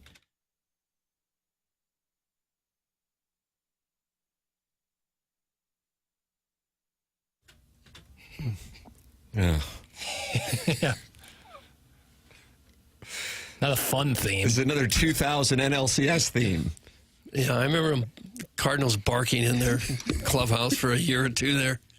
Who let the cards out? That's right, 2000 NLCS. Mets had Benny and the Jets. Benny and the Mets. Cardinals had who let the dogs out, who let the cards out. It's TMA 101 ESPN. Tim McKernan, Doug Vaughn, Chairman Kurt slides into the dais when Martin goes to onboarding. Jackson Burkett with you on the program. They are not happy about the discussion on Dan Patrick and the perverts. I don't know if anybody's asked for that nickname yet in the text inbox. Jackson. I see. See some other hey, requests. Jackson, please change my name to Grass is Greener. That's from the 573. And guys, John Talty just released a Mount Rushmore of perverts per capita, and it was Italy, France, Thailand, and Paul Reiser. That's from Mr. Paul Reiser, a.k.a. Colin, big pervert. Paul Reiser, of course, star of My Two Dads and a supporting role in Whiplash, which Jackson says should have won Best Picture. Yeah. And I think I agree with him. And he's a real, loser in Whiplash. Whoa. He does. He plays like the loser dad. Kinda. He's just like... That's frustrating. Seems like a nice enough guy, though. He's really nice. I know. Jackson just called him a cuck. I love Whiplash, and it's just like he's a real drag every time he comes on the screen. Like Miles Teller's dad. He's like not defending his son at the dinner table with his it was a jerk script. cousins. It was a script. He was an actor. I know. I wish they did my boy better. Oh, my boy, Paul Reiser. Doug, what do you have against perverts? That's car wash day. Well, I don't like them because they're perverted. And you wouldn't go to Italy because of it, like Dan Patrick? No, I've been to Italy. I didn't notice them there. You didn't? I think that you'd have more perverts in macho-dominated cultures where the men feel like they can get away with anything. Yeah. I got a sneaky play for you. Japan. Really? I don't think I don't know. You ever been to the red light district? I haven't, no. In Tokyo? Well, you have? Yeah. What was going on there? A lot of perverts. Oh, there you go. Should be careful. Who gives an F about Dan Patrick besides Adam Sandler? Guess I'll have to find some other D-bag sportscaster to randomly throw in his movies. That's from Joe in St. Louis. And he doesn't care about Dan Patrick, and he doesn't care about Adam Sandler, but I bet he would care about Movie Boy. Episode 3 with Jackson and Ken, Iggy Strode, Marshy Marsh's Playful Posse, and it's a review of Happy Gilmore 2. Yeah. Episode 3, Movie Boy. 2 hours and 15 minutes. And you said at the beginning you need to cut down. Yeah, trying my best. I got to whittle, some whittling. You like that, Doug, when somebody says they need to whittle their podcast? Sometimes you got to whittle down. But at the same time, it's like it's like a double episode, because you get 2 different movies in there. You just can't And a talk enough mailbag. to get satisfied, can you? I guess. Just kind of letting it rip. Vern Lundquist took some heat from Iggy and Jackson in the Movie Boy episode 3. That's as much as I'm going to spoil. Jackson does have a spoiler alert sounder. I do. You didn't like Vern Lundquist's role? I'm trying to remember my conversation with Iggy. I just remember being like, it's fun to see Vern Lundquist again. Yeah, but Iggy didn't like it for sure. Yeah, well, that's you bring on a guy. What does Iggy like? You don't bring Bob Dylan on and say don't play the harmonica. Doug, as you know, Vern Lundquist got a chance to work with Post Malone. Here is Vern Lundquist on working. Where did this conversation take place? That's a good question. I should have figured that out. We got to credit the audio source 100%. That came from. It's a great question on where it came from, Tim. This is a time delay tactic right now. This is the Awful Announcing Podcast. Okay. I didn't know. He was one of the nicest, kindest guys. He's only 29. He lives with his daughter in Grapevine, Texas. He's got more tattoos than I've ever seen on a human being in my life. But he was so kind and so nice. And he kept trying. He's so nice, but he kept trying to sneak an F word in. And Sandler said, "Post." His real name is Austin. Yeah. Adam said, "We're going for a PG rating here. That ain't okay." Now, what was that beep at the end? I heard a nice strike with a driver, and then I heard a beep. Yeah, well, it's like if you were to hit a driver and it went sideways, you go, driver, beep. I don't know, man. That happens on a golf course? You hit a bad drive and then a beep goes off? Well, no, an expletive. And your would $400 per round golf outing this weekend, did you have any bad drives where you used profanity? Yeah, oh yeah. How would you explain that to my kids? Well, I would say there's better ways to handle a missed shot. The Tiger Woods method, 10 steps, and on that 10th step, you release that anger. Just focus on your next shot. Oh, is that right? I didn't know about this. Yeah, that's what Tiger always talks about. He allows himself 10 steps to be upset, and on that 10th step, you got to let go. Huh. So you're not completely, doing away with the emotion, but you're not letting it overtake you. I always like that. Okay. I think that's the right strategy. Yeah, it's good counsel. Doug Post Malone will join us coming up. That'd be crazy. And he's got a potty mouth, this fellow. Yeah. He fell through the stage once in St. Louis. And you were there to witness the whole thing. I was quite concerned. He was writhing around on the ground. This is an Enterprise Center. He just went right through the floor. He did. Yeah, a hole in the floor, right down. I was like, oh my God, he broke a couple of ribs, I think. Got the Design Air Heating and Cooling email today coming up here in about 20 minutes. Email in the morning after at InsideSTL.com. I still need the self-made stay-at-home Ladue Mom's Venmo to send her $50, but we have not received it. We also have not received her audition for the Real Housewives. Guy. Maybe you'll see him at the YMCA Leaving later a lot today. on the table here. We do. A lot to come, Jackson. It's TMA 101 ESPN.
Doug, is this David Bowie or is this Vanilla Ice? All right, I think it's a dead giveaway now. It's TMA 101 ESPN. You like these rankings I keep giving you? No, not really. It's one guy's opinion. Well, one guy in this case is the Colonel, Gabriel P. DeArmond. Well, that's different. Okay. Now, number one, you might need to get Gabe on Movie Boy because he wrote, my wife and I took a trip down memory lane on Friday and watched Happy Gilmore 2. I expected it to be terrible. It was worse than I expected. It's an awful movie. Oh. Yeah, it's not going to be making my top 10 list by any means. But again, I came into it with very low expectations. Found myself laughing a couple of times. But yeah, it's not. If you remember, and I got chastised for it at the time, I said months or weeks before it came out that it's going to be cameo porn and probably be really bad. Cameo porn? Yeah, and that's exactly what it was. Well, there's nothing wrong with that, is there? That's not usually a sign of a great film, is when it's just all cameos. What about the Christmas episode in The Bear and all the cameos there? But those are like roles. Those are like real. Like John Mulaney has like a real role. He's playing a role. He's not playing the role of John Mulaney Yeah, at the Christmas dinner. Right. Bob Odenkirk has like a real role in that. Like the cameo stuff in Happy Gilmore is like everywhere you turn. There's like Margaret Qualley is like I guess that's kind of a role too, but just cameos left and right. I thought John Daly did a wonderful job. And could get a best supporting actor, not. But Gabe has two different rankings this morning on Power Mizzou, Doug. Okay. And this is for you because I think you're going to nail it again. All right. He's got his rankings of the watchability scale from Missouri's schedule. Watchability scale. And then he's got his rankings of the ballparks that he's attended. Oh, God. And we got to figure out what his rankings would be. That's correct. That's okay.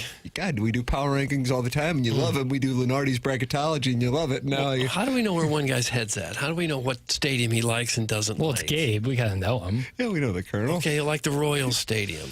He'll hate Busch Stadium. Right? Loves Kansas City, hates St. Louis. Yeah, it is a Kansas City thing. From one side of the state over here, we love their team. It's a very unique dynamic. But no, they are not ranked.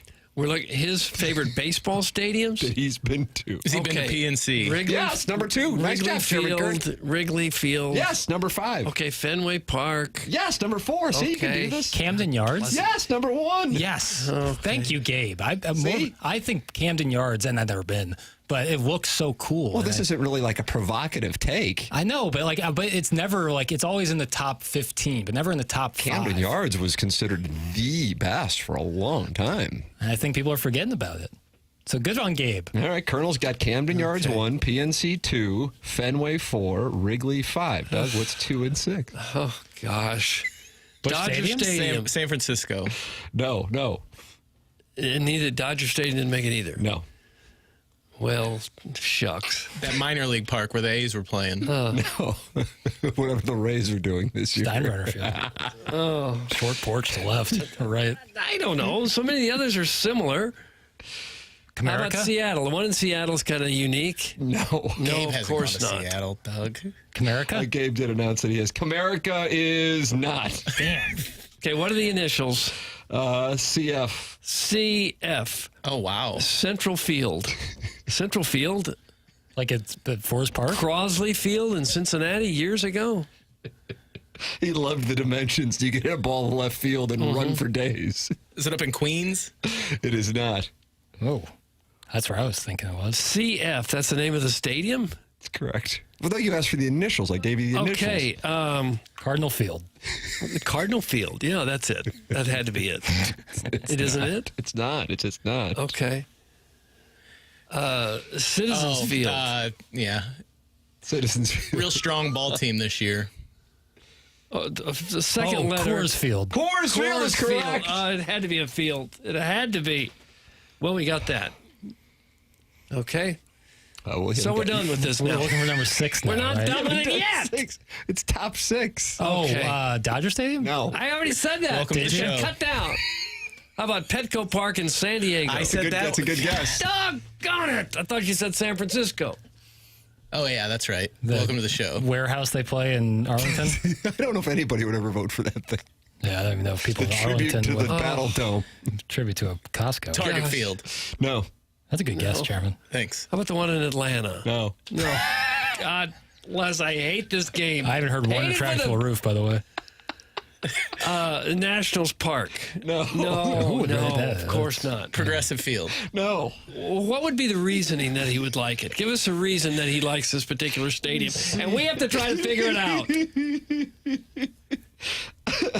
I doubt most have this ballpark in their top 6, but we went when I was 13 in my birthday present. And we were supposed to know that that's somehow. a clue. But that's a clue. It had to be around when it was 13. How about Busch Stadium 2?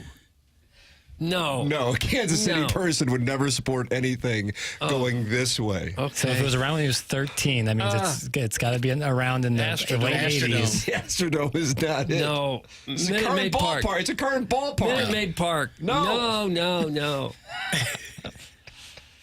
I'm running out of parks even to guess. Cleveland. No, we already said it. No, Detroit. No, we I'm already just said it. throwing out cities at this point. We guessed that Yankee Stadium. No. I threw that out years ago. It felt like it. Philadelphia State Citizens. That hasn't been around long enough. It's got to be around 13 years. Yeah. It's got to be around when Gabe was 13. Haven't we listed every major league park at this point? No, not even close. Tampa. It's got to be around. We got to think of older ballparks. Can I get a division? I don't know. I feel like you guys are starting to get hot. We're circling it. So close. Damn it. There's nothing else around these parts. Toronto. Rogers Center. Rogers Center. Is that it, Toronto? Nice. God. Nice. Shout out to and the we were 6. just supposed to know that somehow. Nice. That he went got there. the other 5. They have a hotel in there, Doug. I know.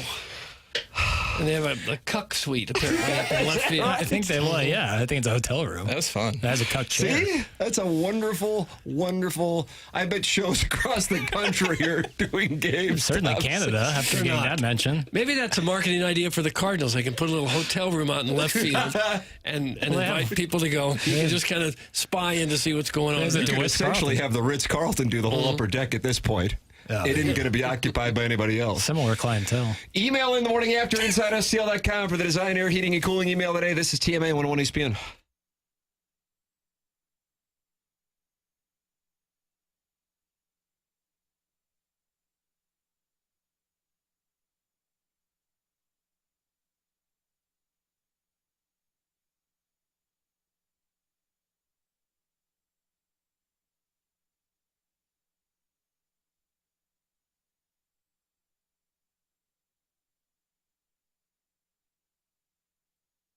Hey, this is Tim McKernan. Look, we've all been feeling the heat, especially in the month of July here in the St. Louis area. And if your windows are not doing their job, your cool air is going right out the window, literally. And that's why now is the time to call Universal Windows Direct for their buy 2 windows, get 2 free offer. And the best part is you'll pay no interest over 5 years. Their super spacer technology will keep the hot air out and the cold air in. Call 314-334-2522 or visit universalwindowsdirect.com to schedule your free in-home estimate. It has been brutal this summer, in particular over the last month up until we got some relief here 4 days ago. Make sure to do what you can do to make your home cooler, but also save your family money. Call 314-334-2522 or visit universalwindowsdirect.com to schedule your free in-home estimate today. And once you feel the difference, you'll be saying what I say: I love my windows.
TMA 101 ESPN.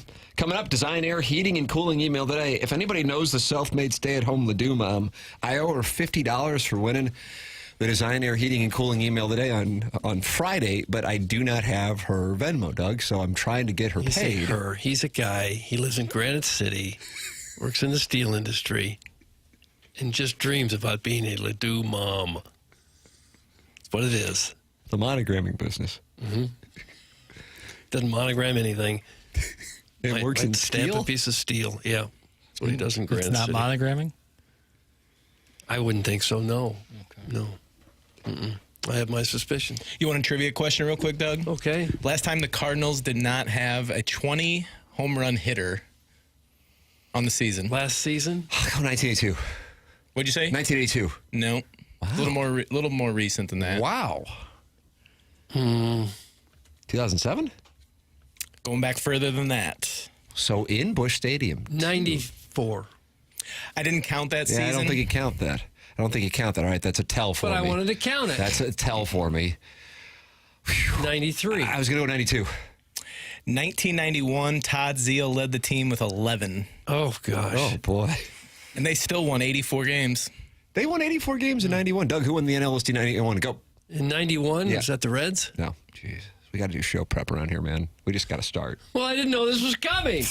Was this the NL Central at the time? NL East. Was this the Phillies? The Phillies, right? Because didn't they No. go to the World Series? Oh, no. Oh, God. This list every team. This is like Gabe's list of stadiums. How did we not get the Rogers Center? Is the Mets? No. Oh. Braves. Born in the division. Oh, well. Okay, well, that's enough of that question. Well, now I want to know. They won back-to-back who division titles. And back-to-back-to-back, as a matter of fact. In What are we 91. doing? 90, In the 91, 92. The Pirates? Yes. Okay. Show prep, man.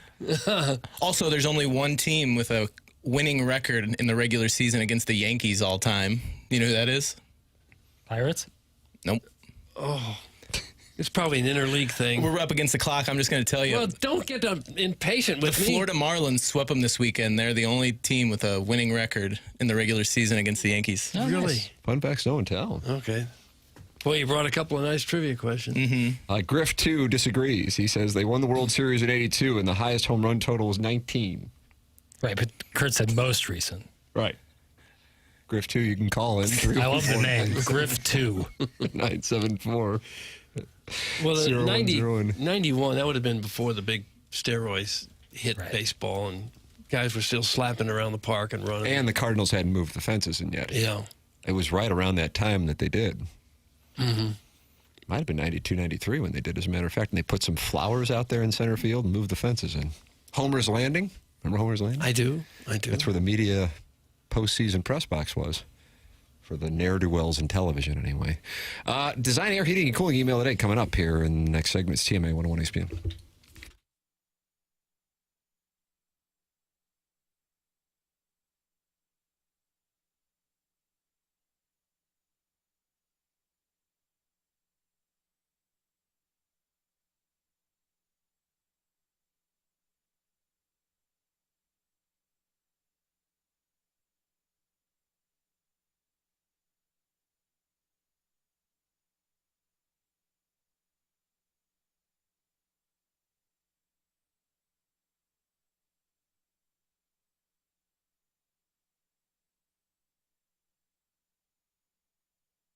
Michael's Flooring has been family and locally owned for over 30 years. Michael takes pride in helping and making sure his employees are happy and make a great living. You can go online right now at igotfloored.com and get 3 samples free from Proximity Mills. That's right, 3 samples free from Proximity Mills. Michael's passion is flooring. When you order from him, he wants you to have the best experience for the best price. That's why he is making sure he gets the best installers and giving them $7 a square yard. That's awesome compensation in this industry. Just come in or talk to them, and you're going to see the difference. They want to make sure they suggest the best thing for you, not pushing what corporate is telling them they have too much of. There is a reason he has continued to grow through the 31 years. Employees love working for him. and they feel like family, and he makes sure they are taken care of, and this then rubs off to the families buying the product as they know they have the best interests of the buyers. They have it all, and 3 easy-to-get-to locations in the St. Louis area, Creve Coeur, Dardenne Prairie, and St. Peters. Come see why people are loving getting floored by Michael. Make sure you visit igotfloored.com.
This is Jackson with the Sports Center update, driven by Johnny Londoff Chevrolet and Johnny Londoff Autoplex. Cardinals, Dodgers tonight, 9:10 p.m. first pitch. Sonny Gray on the mound for the Redbirds. That was another Sports Center update, driven by Johnny Londoff Chevrolet and Johnny Londoff Autoplex. See them at Londoff.com. Chevy, together we drive. Are you kidding me?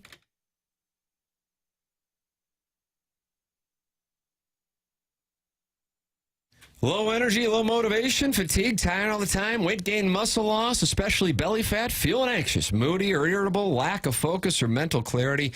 Those are symptoms of low testosterone. Well, Mentality can help you out. A local healthcare facility that specializes in helping men feel and perform at their very best. Mentality focuses on free testosterone levels, which many doctors overlook, ensuring your treatment is tailored to your body. If you are interested, visit mentalityhealth.com/radio to find out more information, or you may find a discount at mentalityhealth.com/radio. Do not let low testosterone hold you back. Be your best for yourself and for your family with Mentality. Doug, we got the Design Air Heating and Cooling email of the day coming up in this segment. Then BK and Ferrario take over. You know anything about Design Air? I sure do. I've had them out to my house, and you should have them out to your house. Don't wait until your air conditioner breaks down before you call Design Air Heating and Cooling. It really makes a lot of sense to have regular maintenance done on it, and then maybe it won't ever break down in the middle of summer when it's 95 degrees. That's an important thing that Seth Goldcamp would tell you. He and his family have been running the business since 1904, more than a century of keeping homes comfortable and customers happy. They're not just another HVAC company.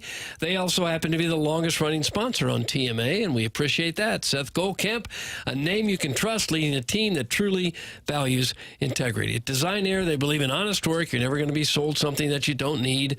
Whether you're dealing with the St. Louis heat or the cold when that rolls back around, they have got your back with dependable service and no-pressure solutions. Visit DesignAirService.com and schedule your service today. Design Air, comfort you can count on since 1904, and home with a handsome repairman. Ask for Larry, the Silver Fox. Yeah, he is silver. Time for the Design Air Heating and Cooling email of the day. Self-made stay-at-home Ladue mom got the first win of the month of August on Monday. Still, if anybody knows her Venmo, let me know. I got to get $50 over to her.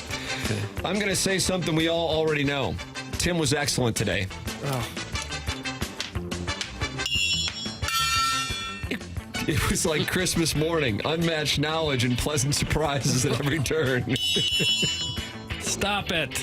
And with that theme, Doug Vaughn, with your khakis so tight, won't you do a split on my... Nope. No.